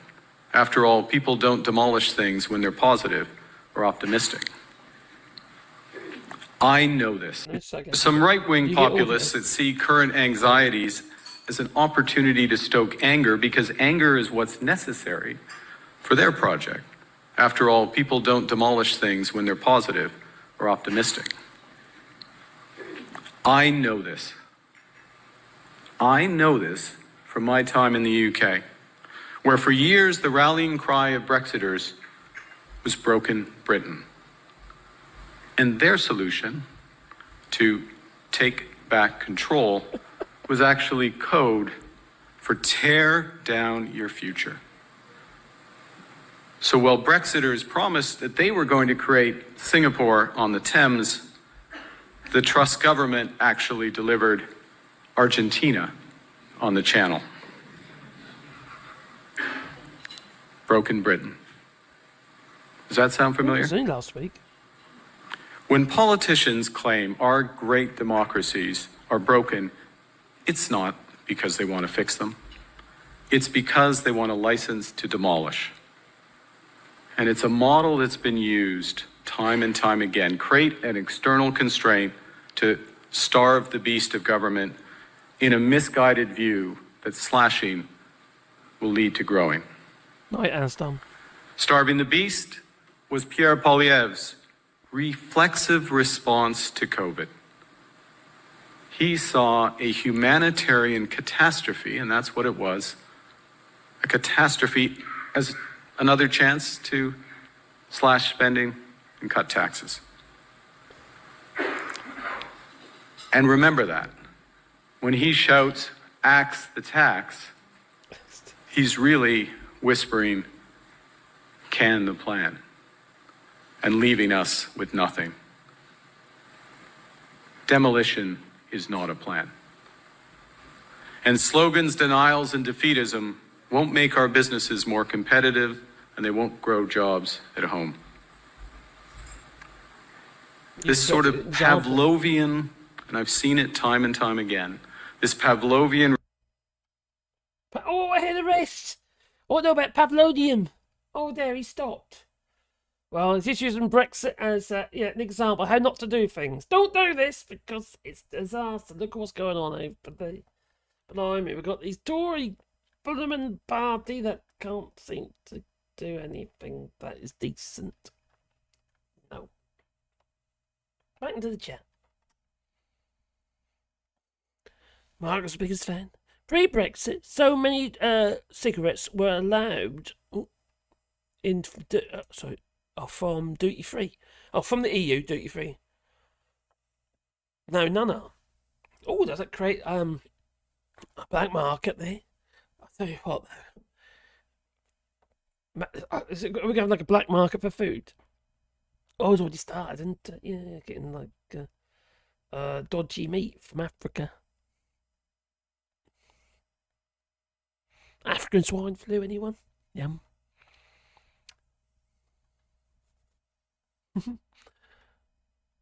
Doc Davey says, I've got 2 meters of snow here. What? 2 meters? 2 meters?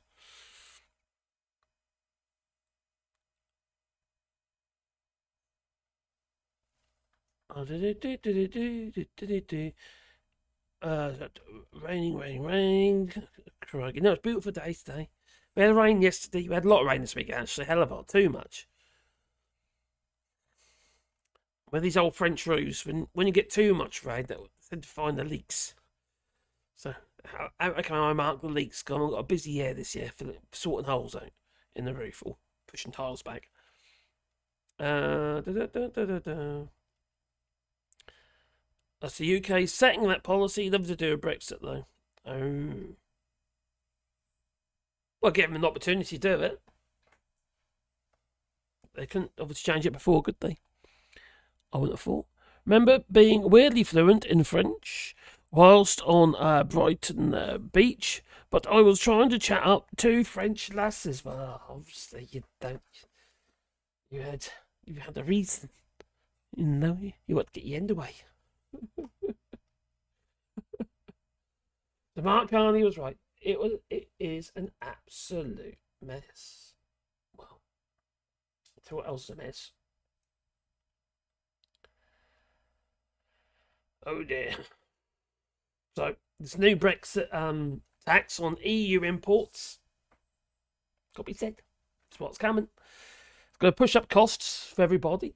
It's bound to. It's, people importing this stuff, it costs more for them. They've got to pass it on, haven't they? They can't keep sucking up the flipping difference and make no money. You know, you can't make a profit anyhow. It's not business otherwise. So, I reckon you're going to add at least £8 to everyone's food bill per month. Just for these checks. And they promised cheaper food, Brexit, and now it's like, well, and now it's 200%. So they lied to you. Yeah. Oh well, change it, Rees-Mogg. Why not be on your gravestone? So yes, Brexit is self-sanctioning madness.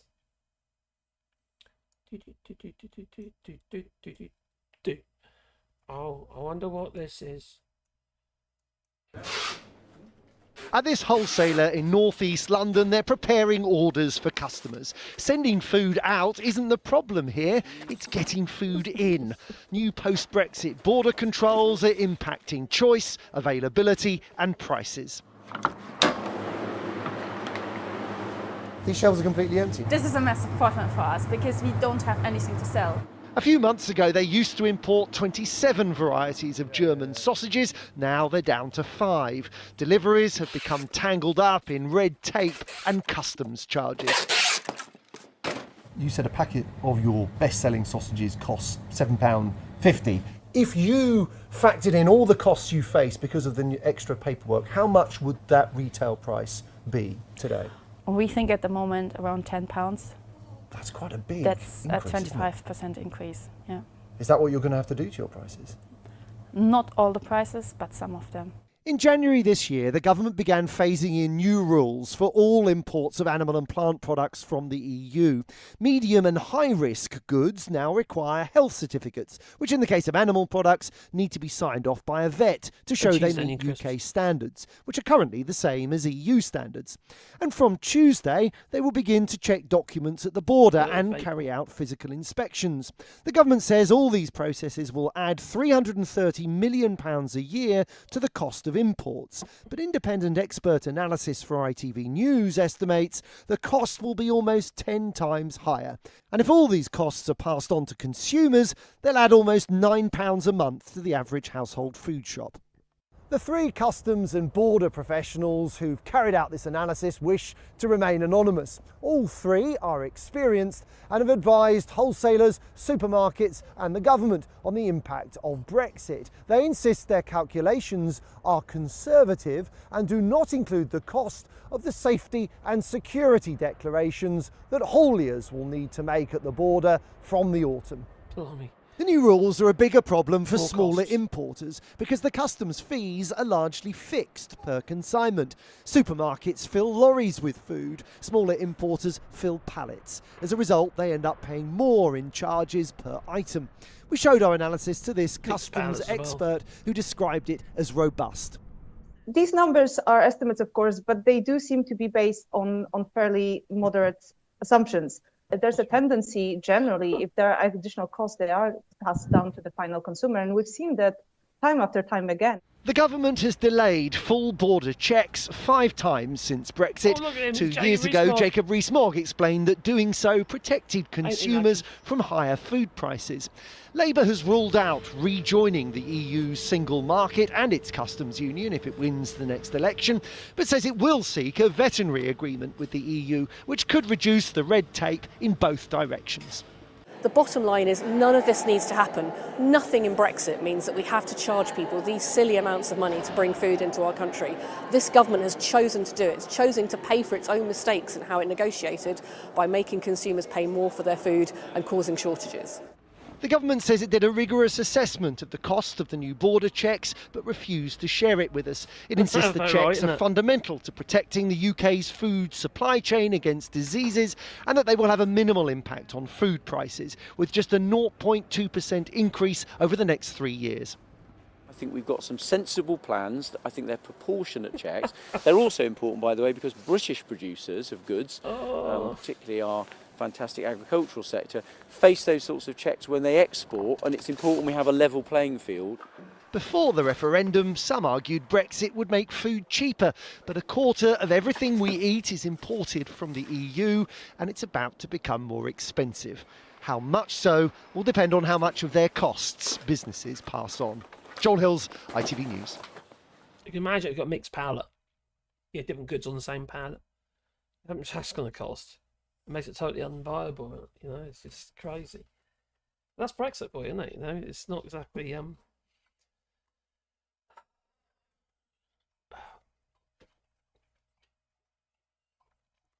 remember being weird. Oh, let me come. Let me come. What have I missed? Who have I missed? Hello, Bastard. No, hello there. Sorry, Marcus, this format doesn't work for me. Sorry, everyone. Doodaloo. Oh.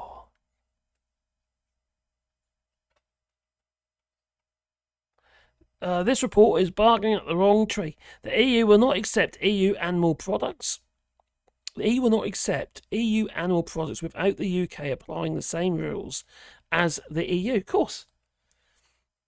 How hard is this to understand?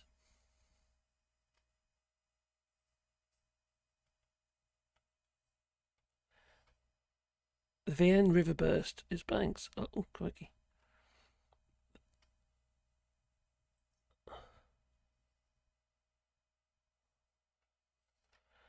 Oh, crikey, the Viennas. Blimey, that's been a lot of rain, isn't there? A hell of a lot of rain. We've got the Gard Tomp not that far from us. I'm not a fan of German sausage. It's the worst. Oh my God, we've got a comedian in the chat. Yes, you get your coat. I like Polish deli meat. Not sure if it's better than Deutsch, but I get lots of Polish shops in the UK. Some more accessible. Well, the Portuguese company up north here is earning a fortune, processing pork carcasses and sending them back to the UK. So, okay, so this is a Portuguese company taking meat from the UK, as in carcasses, processing and then sending them back again. Because wasn't that happening in the Netherlands and also in Ireland? Or was it Northern Ireland? I can't remember now. No, Ireland. Tom Finney, I just got used to it. The worst, oh crikey, the worst, it has always been a staple in my household. Oh, sausage, German sausage. Hello, Andrew Evans. The Tories have always got feckin' plans that they have. Well, that's what they tell us. Oh, the plan's working, apparently. But it's not. They just don't tell us that.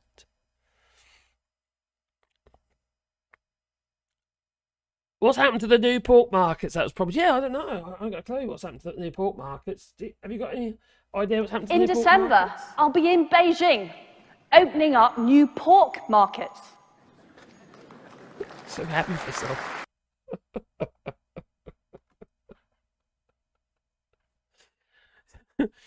Has anyone ordered her book? At this wholesaler in northeast. Has anyone ordered her book? Huh? Have you ordered her book yet? No? You're waiting for the Audible version? Maybe. Right, that.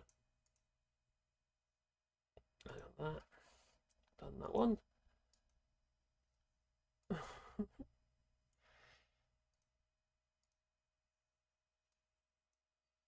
Right, there we go. No, and oh crikey, not that one. There we go. There we are. This is by Jays. This is, and it's Lee Anderson, his latest campaign. A killer and is Reform on the Party. loose. Keeps them alive for 3 days. Then he shoots them, skins them, and dumps them. A rookie FBI agent is on his trail. Man's a raving maniac. Who knows what he'll do? But he's a monster. Pure psychopath. A killer is on the loose. Keeps them alive for 3 days. Then he shoots them, skins them, and dumps them. A rookie FBI agent is on his trail. Man's a raving maniac. Who knows what he'll do? But he's a monster. Pure psychopath. Oh, just about true. I would say it's very true, in fact.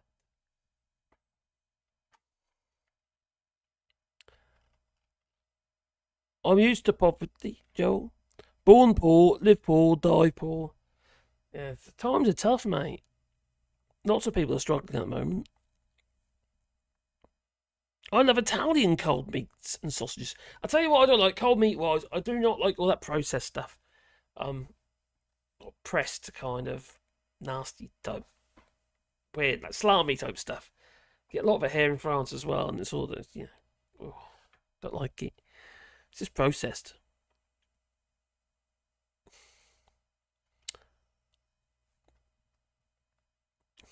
All the decent ones are working class, like me. Look at that in my hands. If they ain't working hands, I don't know what are. You know, the amount of times this one's been cut with a, well, it's either been cut with a Stanley knife again, like for instance, a scar there, that stake of that finger, or hit with a hammer. I've lost count. Asking advice from a book. I've drawn the world and I want it to take place in, and I'm working on characters, races, species, cultures, etc. And stuck on whether to write it in first person or third person. Ooh.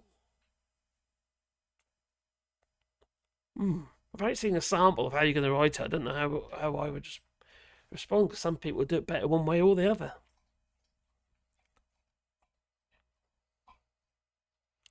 Free Party Lee. What happened to him? Yeah, what happened to him? He's in Reform Party. Yeah, Free Party. Oh yeah, he is Free Parties, isn't he? Yeah. Labour, Tories and Reform. Free Party Lee. What happened to him was all the way up as 30p Lee. Oh, how the bell ends have fallen the pellets. Oh dear.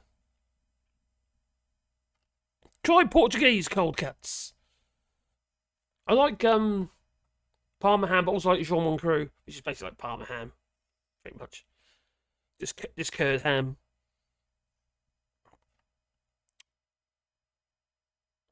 Hello, Job James. I hope you're well.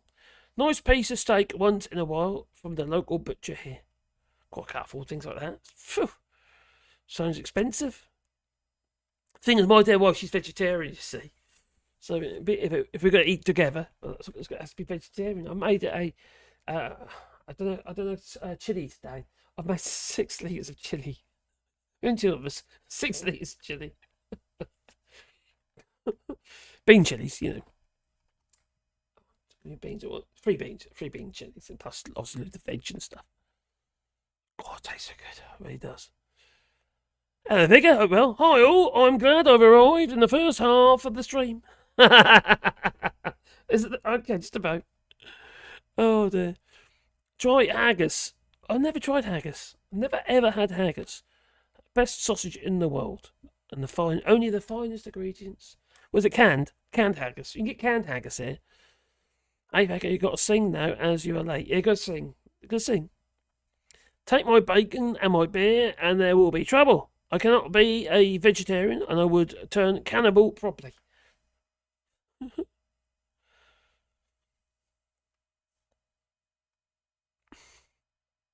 Dr. James, good night to you too. Right, where was I? Oh, damn it, these people. I really don't understand how they think it's actually okay. Well, John Curtis had something to say. And do you remember John Curtis? The Pole geezer? Not Polish. The Poles. Poland geezer, you know. He's been busy doing the rounds, and he's been on I don't even know, UK in Changing Europe, and they do podcasts and all that sort of stuff. I watched quite a few of their podcasts, actually really good.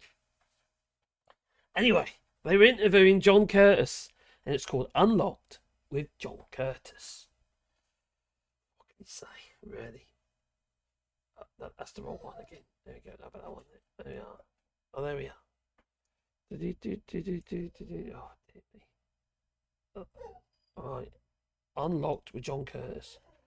Difficulty for another Labour government as well, but that's another story for another day. Yeah, okay. I want to turn to talking about this government, and I suppose the first obvious question is, I mean, from where you sit with your expertise on the polls, is there anything Rishi Sunak could or should be doing that would help turn things round, or is this basically, I mean, the polls have been pretty consistent for a while now.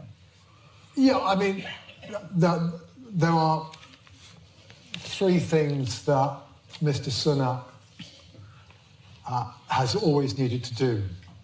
The first is to distance himself as strongly as possible from his two predecessors. Mm-hmm. Because we are where we are because of his two predecessors, right? It's Johnson and Partygate and trust in the fiscal event. These are the only two things you need to know about this parliament to understand why we are where we are, okay? Mm-hmm. He made a fundamental mistake in the summer of last year in failing to vote and getting his party to vote for the Privileges Committee report that said that Boris Johnson had misled the House of Commons. Such progress as the Conservatives had made, not that great as it was, in reversing the damage done to Liz Truss, was basically thrown away in an instant. The Tory vote very, very clearly fell away after the 17th of June last year. So, and it's only very, very recently that he's begun also to try and distance himself from Truss. And here's his problem, of course. There are lots of people inside the Conservative Party who still like Boris Johnson. There are even still some people inside the Conservative Party who still like Liz Truss. So the internal pressures and the electoral reality, and this is one of the broader problems he faces, are pushing him in two directions. That's number one. Number two, if Jeremy Hunt had come to me and said, John, I found some money down the back of a sofa. What do you think I should do with it? I would say, Jeremy, don't waste it on tax cuts. Settle the junior doctor's strike and do your damnedest to get the waiting times down. Because while there wasn't before last November any relationship between people, amongst Conservative voters, between their attitudes towards the tax and spend and whether they're willing to vote Conservative again. Okay. Right, the evidence was all. Once you do the right analysis, you could see what was going to happen.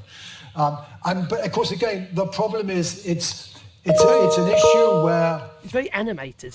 Where the Conservative Party finds themselves in what's happened in the last 4 years and their reaction to the last 4 years, and where the public eye is very different.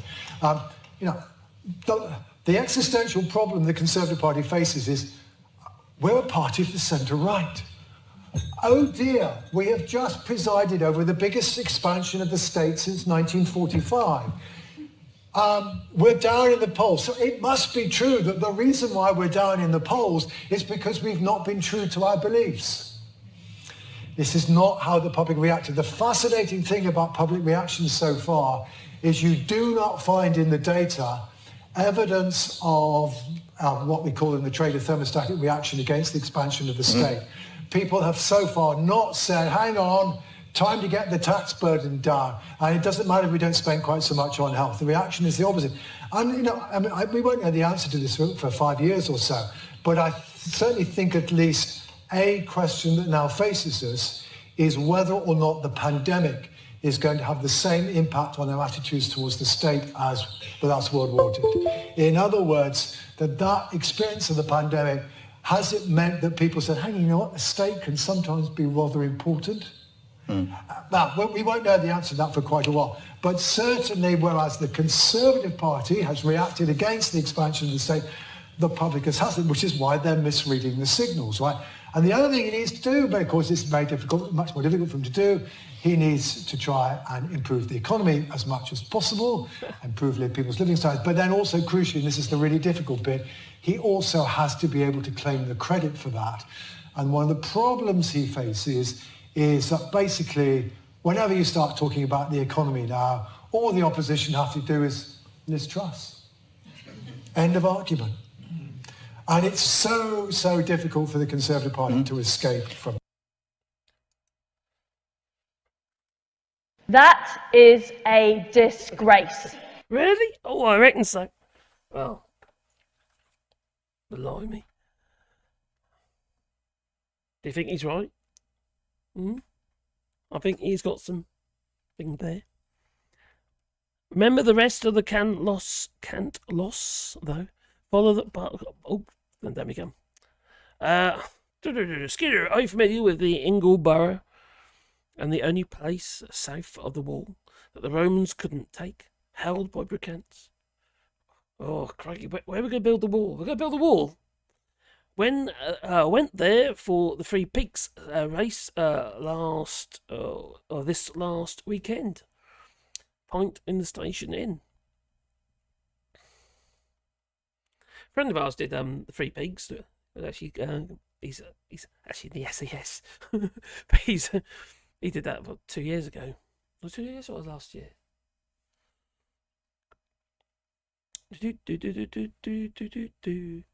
Went there for Three Peaks race.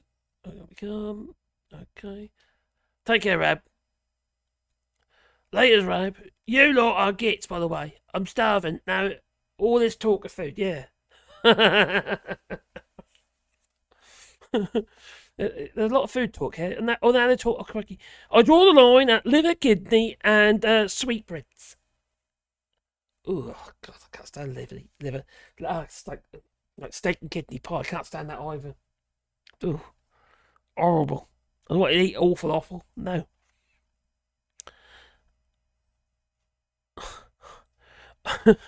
I have tried every part of the animal. I did not like 3 parts. What, the right testicle, left testicle, and the penis. Is that right, Joel? Well, it's my bedtime. Take care, Rabnori. Oh, haggis, try it with neeps. Cumberland sausage for breakfast. Oh, I've never had it. The thing is, you can't... Well, I don't think you can anyway. Get haggis. I know you can get canned haggis. I don't know if that's any good. I doubt it, but there you go. There's a lot of talk of food here. Just made a 15-bean soup. 15 beans? Would you count them? 15-bean soup with smoked ham, hock. Oh, God.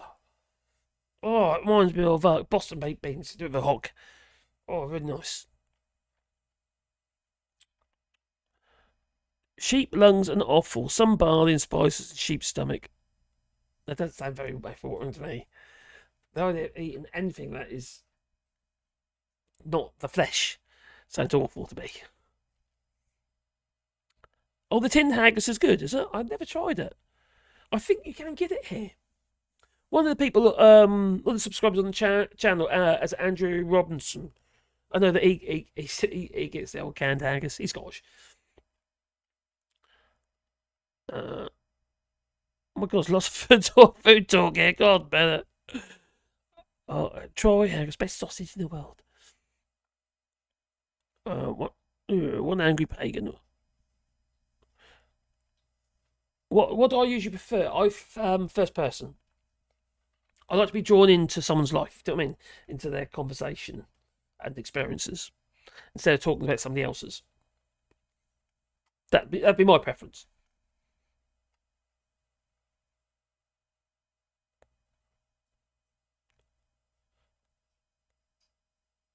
Blimey, I type quickly, play musical instruments, but my hands still have calluses. If you play musical instruments, I used to play a lot of guitar and don't anymore because of carpal tunnel syndrome. But I just have loads. You get all the calluses on your fingertips and what have you. You're pressing the frets down. Strength down to the frets. Oh, too far up. Let me come. There was no such place as England in Roman times. What was it in? England? Didn't Norwich, my home city, used to at one time be the capital? Haggis in a can is only worse than chicken in a can in the US, in my mind. I've tried neither, never tried either.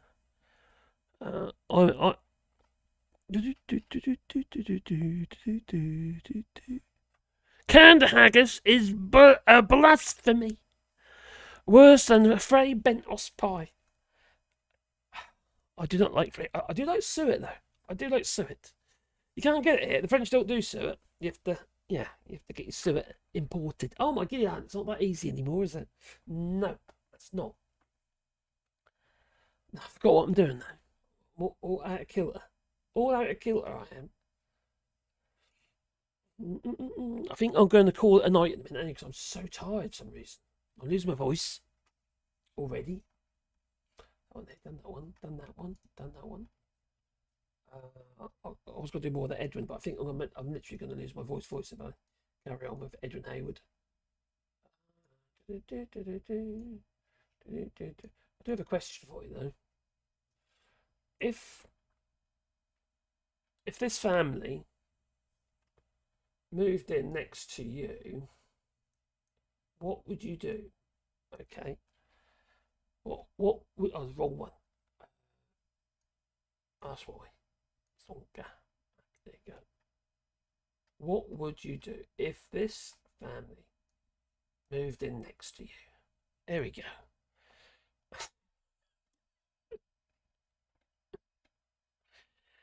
No, they're missing a family member at the moment. Alex Belfield. He's currently in prison. Yeah, so they're all missing him. They are. Yeah, it's like little Joey from Back to the Future. He's behind bars. Yeah. What would you do if this family, which obviously it's not family, but anyway, this family moved next to you? Would you torch them? Would you just move? Would you try and gas them out? I don't know. Either way, pretty scary proposition. You know, I'm glad I live in the country and out, away from everything. Hardly any people around here, you see. Yeah. Although I went to a garden thing today here in France. Yeah. Which was rather, actually, quite nice, actually. That was quite busy as well. Basically, selling plants and stuff. So I just bought food, because they're bigger than mine. Yeah, I know, bigger tomatoes and that, as in bigger plants. I might hopefully get them a bit sooner. So now Scotland embraces Alba in common talk. Well, they are a independence party, so I suppose there's that to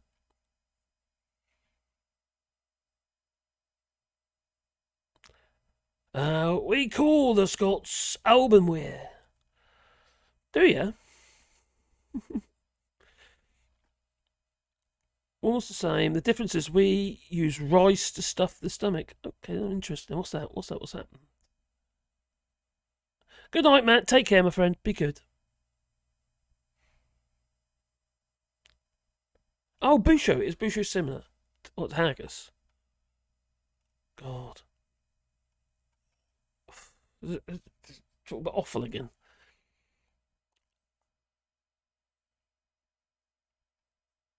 Right. Okay, I am going to have to call it. I'm literally losing my voice here. I'm struggling. I'm struggling to speak. I am. Stay clear. They're file roof. But the meats are the same. Common dish at Northern. I can't say that. And Highlands in Central Portugal. Oh, did it? Okay. Oh, blimey, talk about stomachs and stuff. Oh, Christ, enough of that. They're eating offal sheep's stomach stuffed with whatever it might be. I like barley. But barley's fine. I like all that stuff. But the chewy old, tripe type stuff. I'm not into that. Ugh. Make it into a football instead. Take care. Anyway, I am going to call it a night. So it's time for me to go. Eat on all the bread or not? Yeah. Yeah? Okay, then we take them all. I'm sorry. Yeah. Okay, can I take off the meat and you leave me the bread? No, everything will be confiscated. Welcome to the Brexit, sir. I'm sorry. Oh my. You know what we ain't done? Oh, crikey. Do you know what I forgot?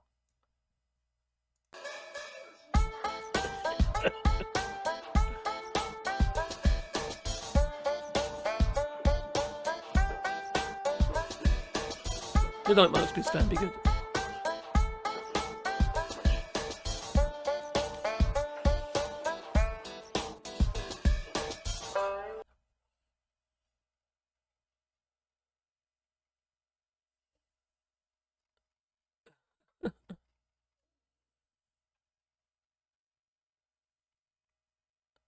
Take care. Oh, crikey. What's next? Any, mini, miny, mo. And the key is we've got our fish back. They're now British fish, and they're better and happier fish for it. Oh yeah, we brought it. 2019. There was three things that won us the election. It was nothing to do with me. It was Brexit, it was Boris, it was Corbyn. And it was as simple as that. Those three things together was a great campaign. Great ingredients. At the next election, we haven't got those three things. So we're going to have to think of something else. It'll probably be a mixture of culture wars and trans debate and... Reduced to a question like, can a woman have a penis? And culture wars and trans debate and... Build bridges, not walls. The big thing in...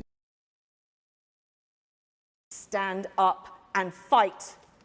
Because when you stand up and fight, the person beside you stands up and fights. And they stand up and fight for the things upon which...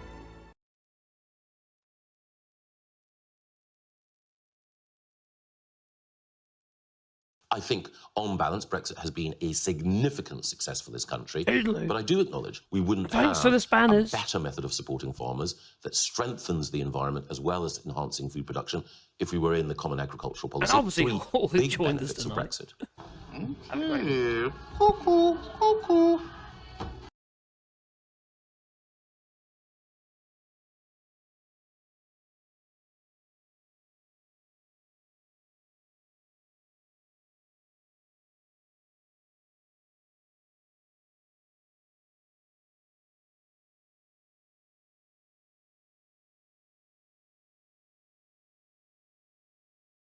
We need to fund the furthest behind first. And for too long, the political debate has been dominated by the argument about how we distribute a limited economic pie.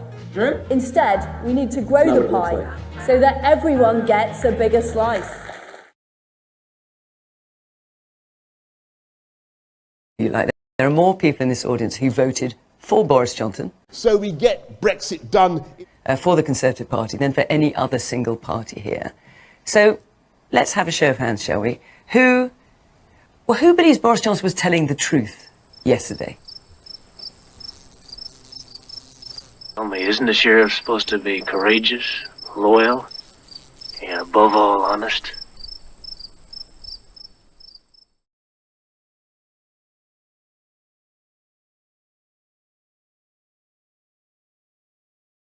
But the structural reforms that we're about to deliver include the Brexit Freedoms Bill. The Brexit Freedoms Bill is a fantastic piece of legislation, defining constitutional piece of legislation that will remove the dead hand of EU laws from our statute book finally. There are over 2,400 EU laws that will be amended or repealed. In December, I'll be in Beijing, opening up new pork markets.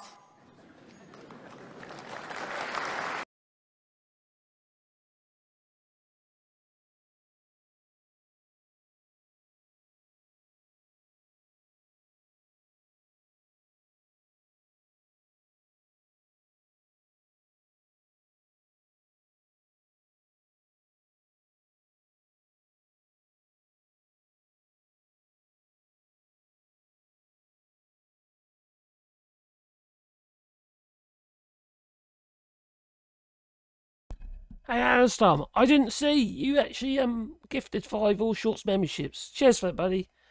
Most generous.